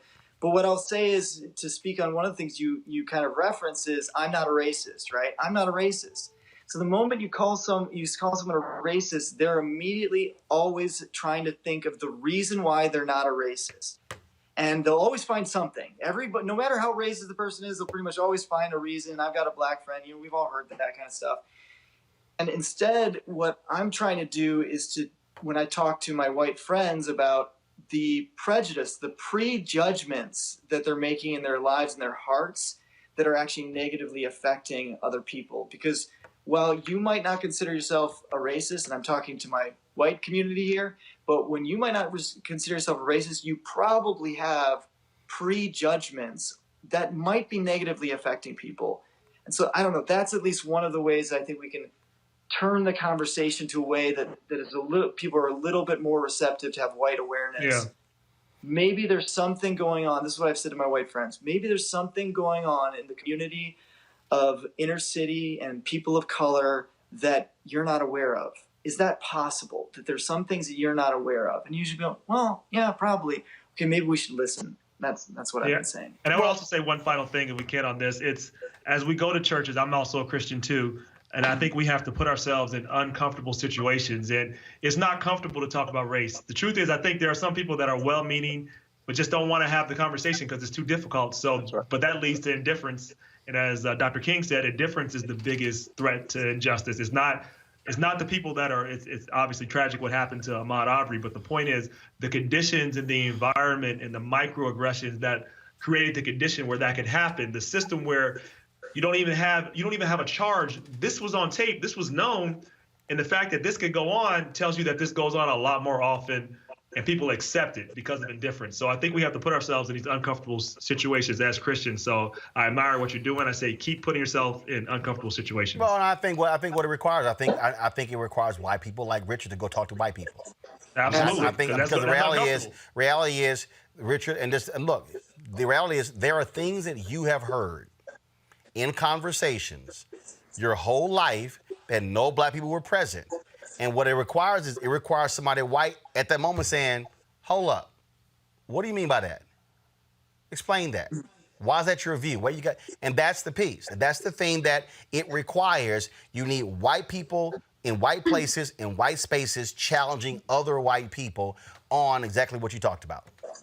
There was this moment that I listened to an audio tape about Breonna Taylor, and it was sent to me only because I'm now part of this community and been open and welcomed into these conversations. So I wouldn't have known about this. Like I wouldn't have, Breonna Taylor, I probably would have never heard her name. And there was this moment when I was listening to this very emotional tape and thinking, this isn't comfortable. I'd rather not look at this. And then I thought, I actually could not look at this. And my follow-up thought was, what a shame that would be if I decided to choose to take a blind eye to hurt and injustice that was happening throughout this country just because I could. That's the thing that we need to fight with the white community for, and my community, that I need to fight. I'll say that, because that's my part that I can hopefully play, is to say, I know we could put a blind eye to this, but that's not what we meant by color blindness, is that we're blind to injustice. That's not what we want. We want white awareness. Richard, you make a great point. Sir, we appreciate it. Thank you so very much for doing that video. And hopefully there are people who are going to be paying attention and will be listening to what you have to say and having those very difficult but critically important conversations. I thank the real warriors like you guys who are fighting this fight every day. I'm just grateful that I was able to make an impact, even a small one. All right, then. Thanks a lot, sir. God bless. All right, folks, there have been parents who have been losing their ever-loving minds as it relates to this whole COVID-19. It's amazing how parents can't handle being locked down with their kids. This is not just, trust me, an American thing. I'm going to show for you in a second this video from Israel, where this woman was just outside of her mind because of the whole deal. I'll pull up in a second. Just give me a second. There have been some other videos, and I'm trying to find those. A couple of black mothers who were just hot, mad, angry. And it's been, for a lot of us, it's been hilarious to see these reactions. But I think people are now realizing that, you know what? people talk about teachers and principals, but all these people having for the first time getting a taste of what life is like for their kids at home, yeah, it has been certainly eye-opening. And so I'm going to have that video ready in just a second. But I want to go to bring a couple of our guests right now on this whole issue. Rodney Robinson of Virgie Benford Education Center, Richmond, Virginia. He's a 2019 National Teacher of the Year.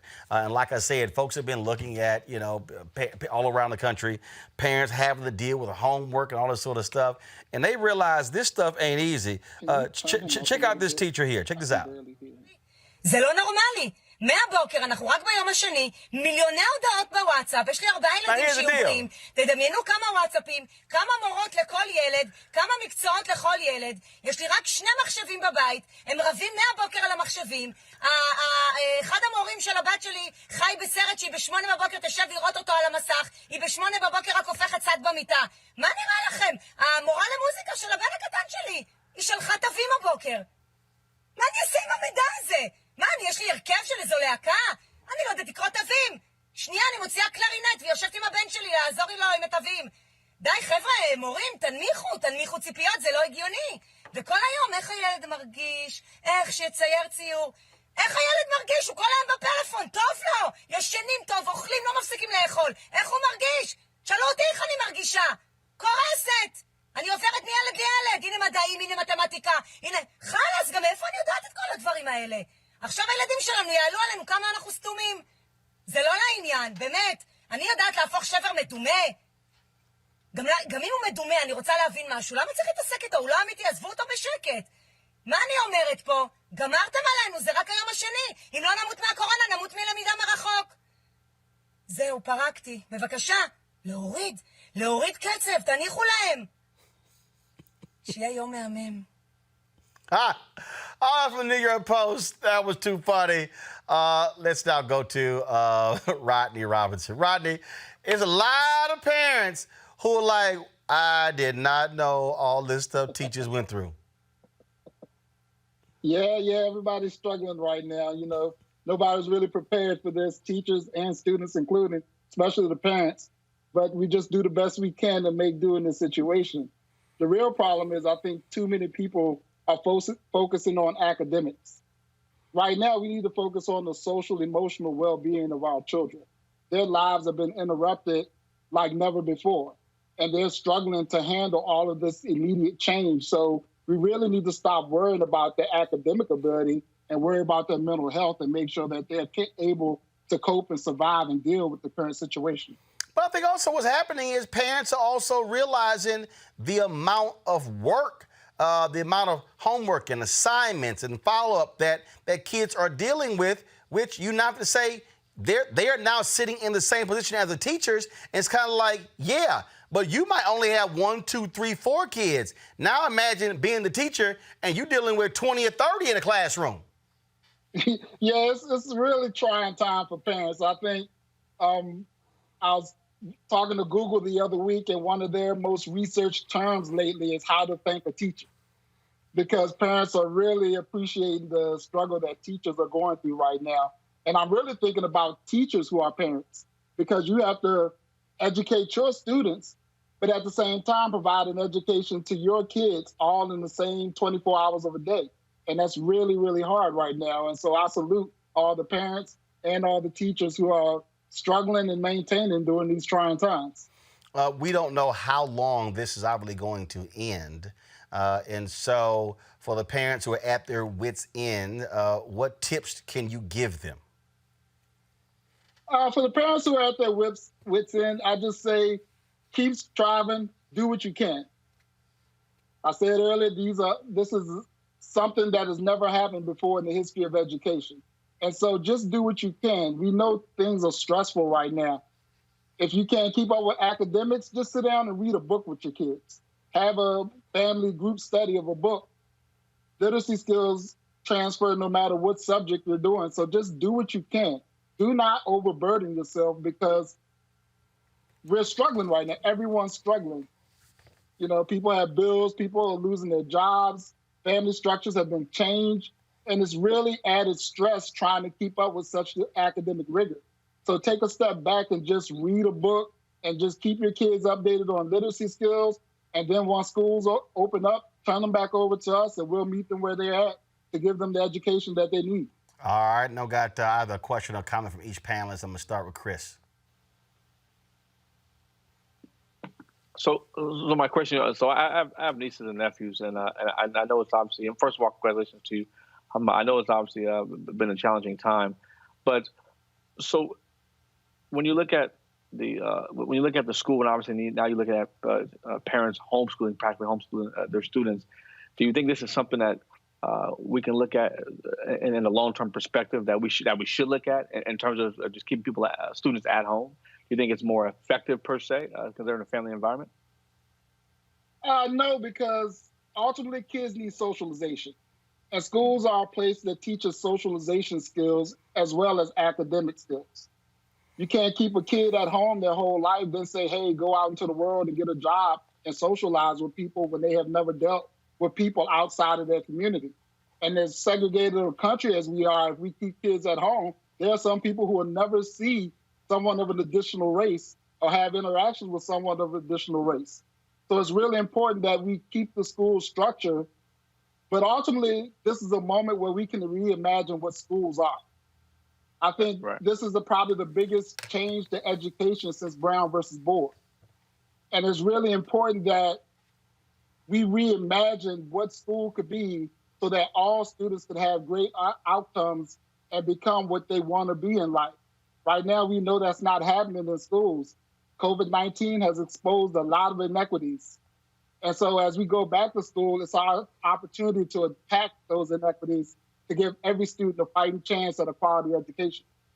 Rob, but couldn't one argue that they're more focused? But couldn't one argue that they're more focused because it's more one-on-one as opposed to having their friends around distracting them and things like that? Any thoughts on that? But who's one-to-one? When you're talking about kids that are doing well, you're talking about kids of privilege. A lot of my kids' parents are working and parents are struggling. They're essential workers. So they're not there to give them the one-on-one attention that they need. And so a lot of times when we're grading students right now, we're not grading academic ability, we're grading their privilege. Whether that's privilege to having technology, privilege to having parents who are there educating them, and just privilege. And it's really, really not a good idea to keep children at home. Yeah, I mean, even to add to that, if you look at, first of all, you said it well, the folks that have privilege can do that, but even the folks with privilege, I can speak from experience, even if you have a job to do, you got to work from home, you're working 10 hours a day, and you have to manage how the kids are going to do, how they're going to do their jobs, how they're going to do their homework, and you got to put their lesson plans together. You have to do all that because the teacher is doing some of what they can, but they can only do so much. That is difficult even with privilege. Take all the privilege away, and you have a lot of our communities where they are the frontline workers. So they can't even be there. So I want to really highlight what you just said. And by the way, thank you for the work you do as a teacher. I think teachers and all essential workers, which we learned what essential workers are not respected. So I'm glad everybody's getting all the thank yous. But as I say to people, if we're having to thank everybody all the time, that means they're not paid enough. So how can we make sure that after this you get more than a thank you and you get nice commercials that are $1 million commercials to thank everybody so the companies can look better? How do we actually make sure that we can have something out of this moment to show us, okay, we need to actually pay teachers, we need to pay truck drivers, we need to pay the people at Amazon, not just make Jeff Bezos a trillionaire? Like, how do we make sure we use this moment to invest in people, like you said? Like, how can we do this? We can just take that as a micro point and invest in teachers. Like, because we know states, sorry to go on long when I'm passionate about this, like there are states that are talking about all this right now, how important teachers are, and they're cutting hundreds of millions of dollars in education at the same time. Well, the reality is we have to organize, because as we go back to school, we know that budgets are going to be short, and we know that education is usually most cities and states, even the national government, that's their honeypot. If they need money for other programs, they take it from education. We need to make sure that that doesn't happen. We need to put people in the White House, put a Secretary of Education who actually cares about kids and all kids, not just those of privilege, and actually wants to put in policies that support teachers. Then we need to hold Congress accountable for funding our schools. We need to make sure that we have all the funding available for all kids to get an equitable education. And on a local level, we need to show up to these school board meetings. I spoke to several school board members who said if we had just had 7 people show up, I really could have changed policy. And if showing up isn't good enough, run for school board.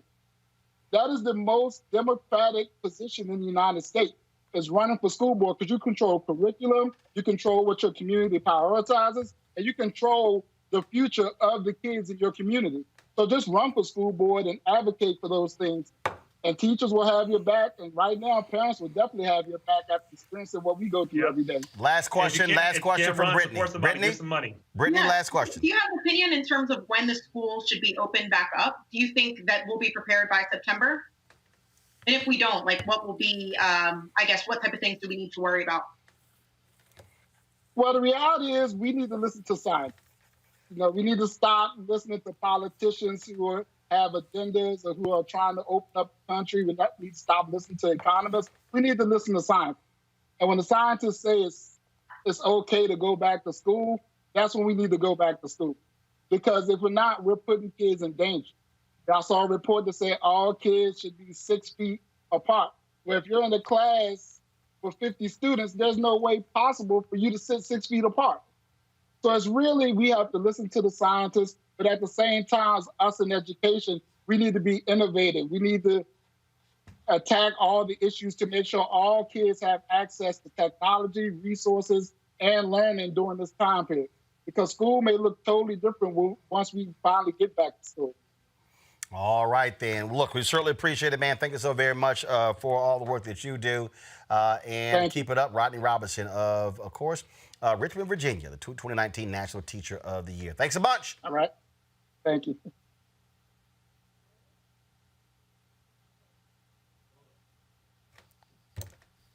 High schools may be closed. Man. Graduation ceremonies may be canceled. But we won't let that stop us. You threw out old traditions, so are we.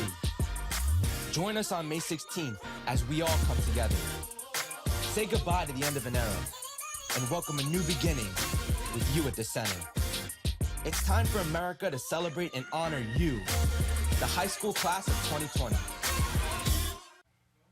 All right, folks, we certainly want to thank the folks with XQ America for what they're doing when it comes to that. That's going to be Saturday, 8 p.m. President Barack Obama will be a part of the Graduate Together, a social media, frankly, just a huge celebration for all the graduates in 2020. And so we certainly featured artists include Kevin Hart, Zendaya, Pharrell Williams, the Jonas Brothers, and more. Again, it's brought to you by the folks at XQ America in partnership with the Entertainment Foundation. Check your local listings because a number of the networks are going to be airing the celebration. We'll be live streaming it right here on our Roland Martin Unfiltered platform as well. And so we certainly want to thank everybody for doing that. All right, folks, in today's tech segment, we have a unique product. Pop-Up Commercials is a company that creates advertising space for streaming companies when their subscribers press the pause button. Here's how it works. Pop-Up Commercials creates additional advertising inventory for content providers simply by pressing the pause button on the remote control. In other words, you're watching TV, you pause it, and a commercial pops up. We've already built several prototypes on different platforms. We have agreements with some of our strategic alliances, and our utility patent is paid for in full.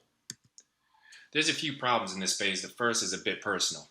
I worked in Hollywood for 20 years and saw a lot of filmmakers and production companies throw thousands, sometimes millions of dollars down the drain because the film they worked so hard to produce couldn't find distribution. Well, that problem can be solved through digital advertising, but 69% of viewers already feel that ads and free content are too intrusive. In other words, you guys are tired of commercials interrupting your favorite TV shows. This is where pop-up commercials can help because we're allowing the viewer to potentially have a commercial-free viewing experience if they never press the pause button. We're also generating revenue for the content provider when the viewer does press the pause button. And 3, we're filling a void, which is a lack of available video advertising space that a content provider can even sell to an advertiser. The digital video advertising market is an $18 billion a year industry. It's set to explode to about $30 billion by 2022, at which point we expect to have just under 4% of the market. We make money with content providers that distribute TV and film, streaming radio, video games, and podcasts. And we earn roughly 25% of all revenue generated from CPMs or cost per impressions when their subscribers pause. Our competition is AT&T and Hulu. They have a very archaic method of delivering ads compared to us, but we love our competition because them, along with a few others, have market caps of $200 billion each and can easily buy us out, which is part of our exit strategy. Our team has a strong background in tech, entertainment, media, and advertising, all key disciplines for success in this business. A few takeaways for you guys is that we're in between alpha and beta testing. We have agreements with some of our alliances, and we do have an exit strategy through our competition. Thank you. Joining me now is the CEO of Pop-Up Commercials, Charles Johnson. Charles, glad to have you on the show. One of the reasons we're doing this because we wanted to highlight what African Americans are doing in the tech field. And the reality is, I mean, this is a place in the advertising world anyway. There are few of us. And so the same case in tech. Absolutely. Man, you're doing your homework. Where did you even find that? That intro there. We had a few changes that happened from there. There's a lot of updated information, but yeah, you're right. There's definitely a void of color in the tech industry, and I didn't realize that until I started getting into it. Because my background is actually as in entertainment as a writer, but once I saw the void in this, I took full advantage of it. And so for this technology, obviously you're looking at publishers, people who have blogs, things along those lines. And so do Black people even know y'all exist? No, a lot of people don't know we exist right now. And you know how this came about was someone sent me a clip of your show when you were talking about the IG battles with Babyface and Teddy Riley, and the problems that he was having with his platform, and the media was kind of beating up on, the public was kind of beating up on him, on Teddy, saying it was his fault. And you came out and said, no, it's not really his fault. It's the limitations of Instagram that's not allowing him to do exactly what he needs to do. And you went even further and said that he really should be monetizing that battle on his own platform, not really throwing that money away to Instagram. And I think what's going on is that a lot of entertainers and content creators, even like yourself, you don't really have or don't have access to people like myself to say, hey, here's a way for you to make additional money on top of what you're doing or in place of it.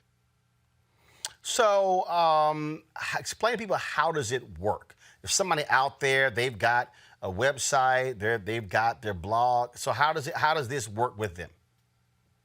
Sure. I wish I could just share my screen, but I'll just do like this. So here's Roland Martin Show.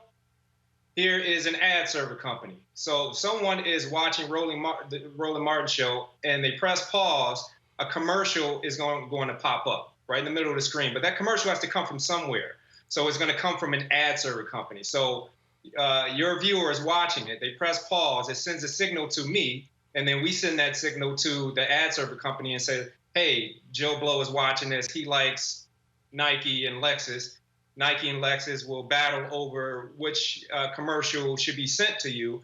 And then they send it back to us and we send it to them. And this all happens in fractions of a second. Wow. Wow. And so when did y'all launch it? How long has it been operational? And what is your hope? How many publishers do you want to have by the end of the year? Oh, boy. I want to try to get as many as I possibly can. But we're in testing phases right now. We're up and running on iOS, Android, and the web, which is essentially what they call web and mobile. We're going to start integrating into connected TV, which is like Apple TV and Roku and Android TV. So that's going to be our next phase. So we're doing testing right now. We're in talks with this company in Southern California called Pilot X, and with them and Rolling Stone magazine, we're going to be doing a test with them, as well as a video game company actually out in Houston, to start our testing with them, get some data going, and then that should be able to attract not only the advertisers but publishers as well. Gotcha. Now, do you have are your advertisers already lined up? There's a couple of ways to do it. So I have someone that's handling the advertising specifically because it's not it's not as easy as it sounds. Right. But they have relationships with ad agencies and with ad exchanges. That's kind of like the sea of commercials that when someone presses pause, they, there's a little bidding process and then the commercials go through. So they have relationships with those two entities, and that's how the commercials will be served. And you don't want to, it's kind of a timing issue. You don't want to go too early, but you also don't want to go too late. So when we do a test with any of our publishers, we want to make sure that the publisher is kind of publicizing their platform, letting them know what they're going to be doing. So in the case of Teddy Riley and Babyface, let's say they had partnered with us. They would essentially use Instagram as like their platform to talk about, hey, we got a battle going on, this, that, and the other. We would go to the advertisers and say, hey, Teddy Riley and Babyface are having an Instagram battle or a battle on this day. Let's put a budget together because this is the amount of traffic that they have going through it. And, then it's a slam dunk from that point. It's all about marketing at that point. All right. Where can people reach you guys? I'm sorry? Where can folks reach you? Oh, if you want to, through email, it's info@pucks.tech, and that's PUCS.tech, TECH, info@pucks.tech. Or you can call us directly at 310-894-1202. All right, then. Charles Johnson, Pop-Up Commercials. We appreciate it, man. Thanks a lot. Thank you. All right, then, folks. Got to go to commercial break. First of all, let me thank everybody on the panel. Rob, I appreciate it. Brittany, I appreciate it. Chris, thank you so very much. Enjoy the weekend. Stay safe. And, of course, wash your damn hands. I appreciate it. Thank you so very much, folks. Gonna go to a break. We come back. Little fun with Nikki Moore, comedian. Next on Roland Martin Unfiltered. You want to support Roland Martin Unfiltered? Be sure to join our Bring the Funk fan club. Every dollar that you give to us supports our daily digital show. There's only one daily digital show out here that keeps it black and keep it real as Roland Martin Unfiltered. Support the Roland Martin Unfiltered daily digital show by going to RolandMartinUnfiltered.com. Our goal is to get 20,000 of our fans contributing $50 each for the whole year. You can make this possible. RolandMartinUnfiltered.com. All right, folks, every Wednesday and Friday, we have a little fun with our comedians. Today, it's Nikki Moore who's in the house. Nikki, what's up? Hey, boo, I miss you so much. Hold up. What happened to the big-ass, wild, creative glasses you always wore? What's up? Wait a minute, Roland. My glasses are right here, but I'm feeling I thought you got LASIK or something. No, I did not. Because LASIK only works for short term.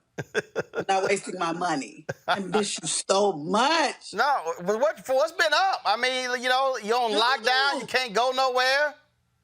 I just want to go outside. Can I cuss? I'm sorry. Yeah, show's called Unfiltered. It is called Unfiltered, but you still a clean-cut cat. I just want to go outside, man. But I ain't taking no chances out in these corona streets. Because people stupid. People stupid. They are stupid. They are stupid. My grandmama ashes. Girl, stop. Okay? Leave your grandmother out of this. Let me tell you something. My grandmama loved Roland Martin, so you shut up and take her. She loved you. No matter what. She was not doing nothing. She told me back in like 2000 early something. I didn't even know who you were, Roland. See? And she told me that this guy is somebody that you need to pay attention to. Well, listen to your grandmama. I did. And she was right. She was right. Absolutely. Hey, boo. Absolutely. That's how we doing. So much. We got the, what do you make of this fool, the orange one, down the street? He's 3 blocks from where we are in our office right now. Roland. Oh, so you downtown? You downtown by the White House? Yeah, we downtown. We 3 blocks. Listen, the Cheeto in chief is just, he's. I don't even know what to make of him. I'm scared of him. I'm scared. I'm terrified that this country has allowed a lunatic like that to take, space in every aspect. They keep letting them do stuff. Well, look, and you see his wife like, I don't want no part of this. You will never see her.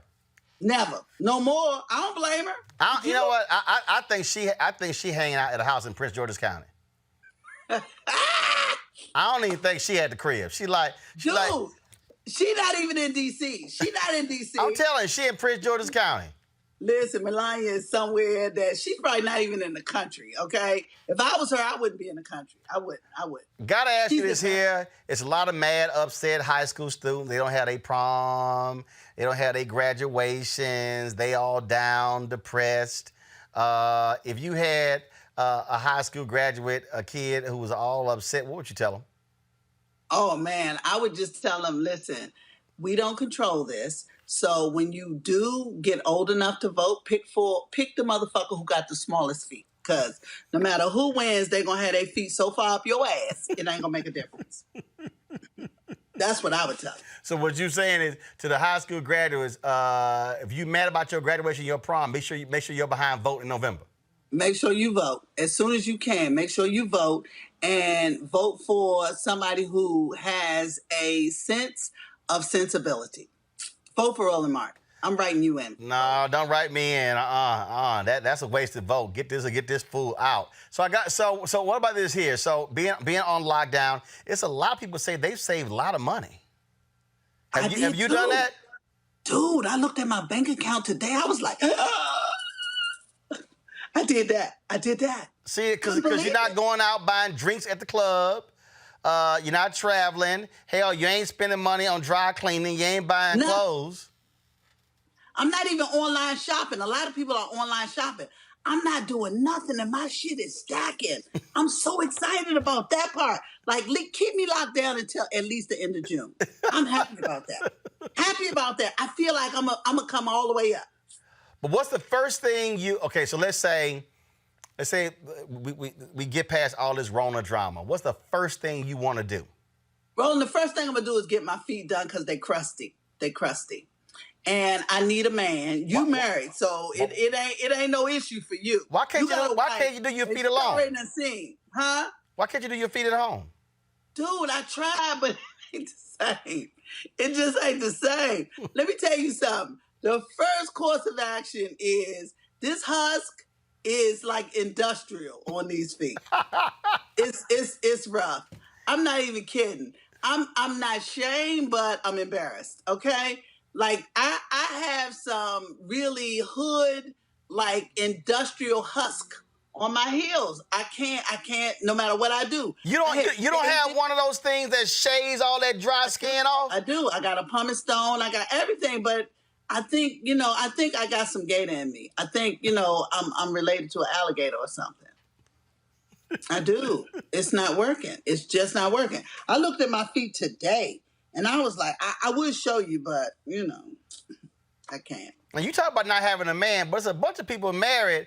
It ain't like much is popping in at their house. I know, right? I know. One of my favorite Corona clips is the one where the dude's like, you're gonna be quarantined with your wife, A, with your wife and child, or B, he said B. Right, yeah, she wasn't too happy with that response. He didn't and shot him a look. Okay? Right, he didn't care. Yeah, but I feel bad. How you doing? Like, is it like you and your wife getting closer? What's happening? No, she upstairs and I'm downstairs. I got three levels. So you know what? Go do what you do. Let me tell you something. J Hood is bad though. She's bad. Go and do what you do. Go and do what you do. She bad. So go and do what you do. You happy? Go and do what you do. I'll be over here. I'll be here with my tech gadgets and everything. I'm good. You are a techie. You're a techie cat, Roland. Like you are super techie. I have never. You taught me. Remember, you taught me about the Mevo and all of that stuff. Right. I really need you right now, Roland. Well, trust me. A lot of folk been calling me, trying to picking my brain. A lot of comedians, entertainers, and others. They like, hell, Roland, you've been doing this for years. The world caught up with you. So all these TV people got studios in their house. I mean, I got a green screen, lights. I got a whole studio in my crib. And had it for many years. So people slept on you, Roland. I tried to tell them. I always knew. You were like the most techie person. You taught me a lot about technology. But the thing is, like you that cat, like, give me the phone. And you take the best pictures and you get the best angles. See, that's gone now. The technology, though. See, that's gone. See, now we got to take selfies. I'm going to be like, back up 6 feet. Back up. Back your ass up. Back your ass up. All selfies now going to have some distance. Listen, selfies is across the Hawleys now. And if I'm going to take somebody's phone, I'm going to have gloves on. Across the Hawley. I ain't touching your phone. Right. This is what you got to do. See, the way you do it, let me explain something to y'all. I'm going to show y'all real quick. Let me show y'all how you take selfies, all right? Let's see here. Henry, do you see my phone? I'm looking. Henry, do you see my phone? Yes. Okay. All right, Henry, switch the shot. Okay, so y'all see this? Normally you take a selfie, y'all. I don't know why it's not going, okay, I'm going to leave it right here. Okay, I don't know why it won't go horizontal. Okay, it's not on screen lock. It turns. It's not on screen lock. Okay, listen. Let me show y'all something. Normally, you take a selfie, and y'all see right here, the person is right here. Yeah. You're going to have to go high. And you're going to have to say, stand back there by that pillar. Stand back there by that pillar. First of all, what is that attached to the phone, though, Roland? What is that? Okay, what you mean what is attached to it? This is an adapter. Like that thing hanging off. This is an HDMI adapter. Oh. All right, switch shots, Henry. That's what it is. This is an HDMI adapter that allows you to be able to plug your phone up to an HDMI where you can plug up to your television or some other source. That's how you're able. Can we do like a Roland Martin digital media workshop? Yeah, we can do that. Y'all got to pay for it. I know. I'm going to set it up. Can I set it up? Yeah, we can do that. We can do that. All right, I did one for the preachers the other day. Jamal Bryant asked me to do it. Yeah, because I was walking them. Because I'm tired of these preachers doing video, and they got the laptop, and all you seeing is nose hair. I'm like, no, I need you to raise that iPad where it is eye level. So Reverend Medium muscle. I had to let them know. All right, Nikki, we got to go. What's your Cash App? Because you at the house. Cash App? Yeah. Just Jokes USA, Roland. Everything is Just Jokes USA. What is it? I'm Nikki Moore Funny. Y'all got 2 Ks. I only need one. 1K. Blame it on Henry. That's Henry's fault. And Henry's an ass because he's my friend. I love Henry, but he's mean to me. And I think that's the reason I love him. So what's your Cash App again? Nikki Moore Funny. No, my Cash App is Just Jokes USA. Just Jokes USA. Yeah, don't send me no money, though. Just follow me. Follow me everywhere. Okay. I'm Nikki Moore Funny. All right, y'all. Don't send Nikki money, but y'all can send the show money. Don't send me no money. Send the money to Roland. You know why? Because that'll save me on my annual subscription. Send the money to Roland Martin Unfiltered. I don't need no money. It's $RM Unfiltered. Get it right. That's what it is. $RM. I'm a member. I subscribe. I appreciate it. So what I need for everybody to do, Roland, is to follow you because you are still the only news platform that we have who tells us the whole fucking truth about everything. Well, that's the only way we do it.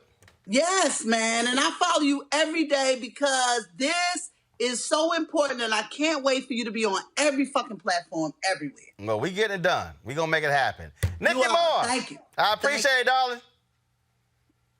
You take care. I love you, dude. I love you. I miss you. Miss you too, darling. Take care. And my grandmama Ashes miss you too. Girl, gone. Don't you hold them ashes. Gone with that. Keep them ashes right there on the floor on the counter. You stop hating on my grandmama. I ain't hating on your grandmama. I'm saying, but leave them ashes where they are. All right. I don't want you to spill nothing. All right. Thank you, Roland. All right, folks. Love you, darling. Y'all might wonder why I'm wearing my Astros jersey and especially the orange rainbow hat today. It's in honor of this man right here.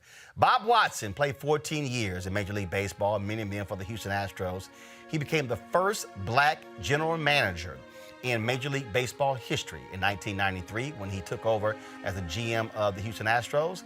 Then he became the first, served there for 2 years, and then 2 years, then became the general manager of the New York Yankees. Became the first black general manager to win a World Series title in Major League Baseball history. Bob Watson died Thursday night after a long battle with kidney disease. He was 74 years old. His son announced his death on Twitter. In fact, he played 19 seasons in the major leagues, 1966 to 1984. 14 of those with the Astros. I remember him playing. Of course, we used to go to Houston Astros games. Me, my brother, and my sister would always see him playing those games. An absolutely amazing man. And again, the Jackie Robinson of black executives in Major League Baseball. And so he was an unbelievable guy. Again, made history when they won that World Series title. And look, there needs to be more executives. He later worked as the league's vice president of on-field operations for 8 years before retiring in 2010. In March, the Houston Astros dedicated a youth facility in his name. He's survived by his wife, Carol, his daughter, Kelly, and his son, Keith. Our thoughts and prayers are with them all who love Bob Watson. And so we want to certainly pay tribute to this pioneering brother. All right, folks. All right, here we go. It's Friday. We got to go.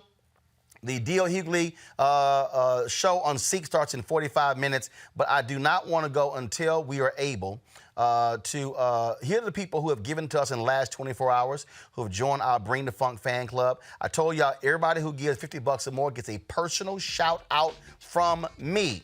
I ain't disrespecting the other people who've given. I appreciate what y'all have done, but you know, these are people who are giving $50 or more. Let's go to it.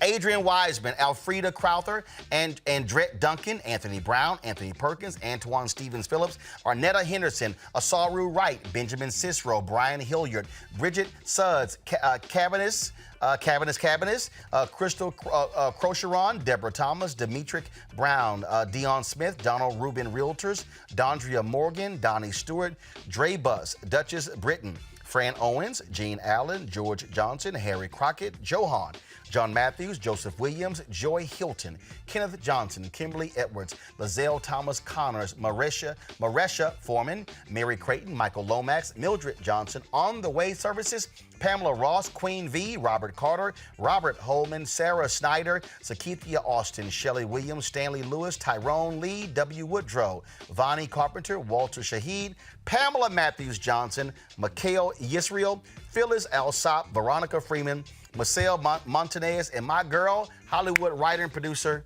Mar Brock Akil. Y'all, I appreciate all of you who support Roland Martin Unfiltered. Your dollars make it possible for us to do what we do every single day, bringing you the kind of information you're not seeing in other places. If you want to give to our Cash App, $RM Unfiltered. PayPal is paypal.me/R Martin Unfiltered. Venmo is @RM Unfiltered. You can also mail it to us. Mail it to New Vision Media, Inc., 1625 K Street Northwest, Suite 400, Washington, D.C., 2006. Those of you who are watching on YouTube, you can give right there on YouTube. We certainly appreciate those who do. I see Honey Ghana Tanae, she gave $100 on YouTube today. And so we appreciate it. My bad. She said, Roland, please don't shout me out. My bad, honey. I went ahead and shouted you out. But I appreciate it. Thanks a lot. Folks, don't forget, Henry showed a graphic of D.L. Hughley. Folks, go to Ceek.com. In 42 minutes, they're going to have the VR showcase. Looking forward to that. I'm going to be watching. I hope y'all watch with me as well. It's going to be a great experience. The first ever virtual reality live comedy showcase. Man, that's going to be some fun. And so we looking forward to it. All right, y'all. Hope you have an absolute great weekend. We always end the show rolling all the names of people who join our Bring the Funk fan club. We want your name on it, but you got to give. Please do so to help us in what we do.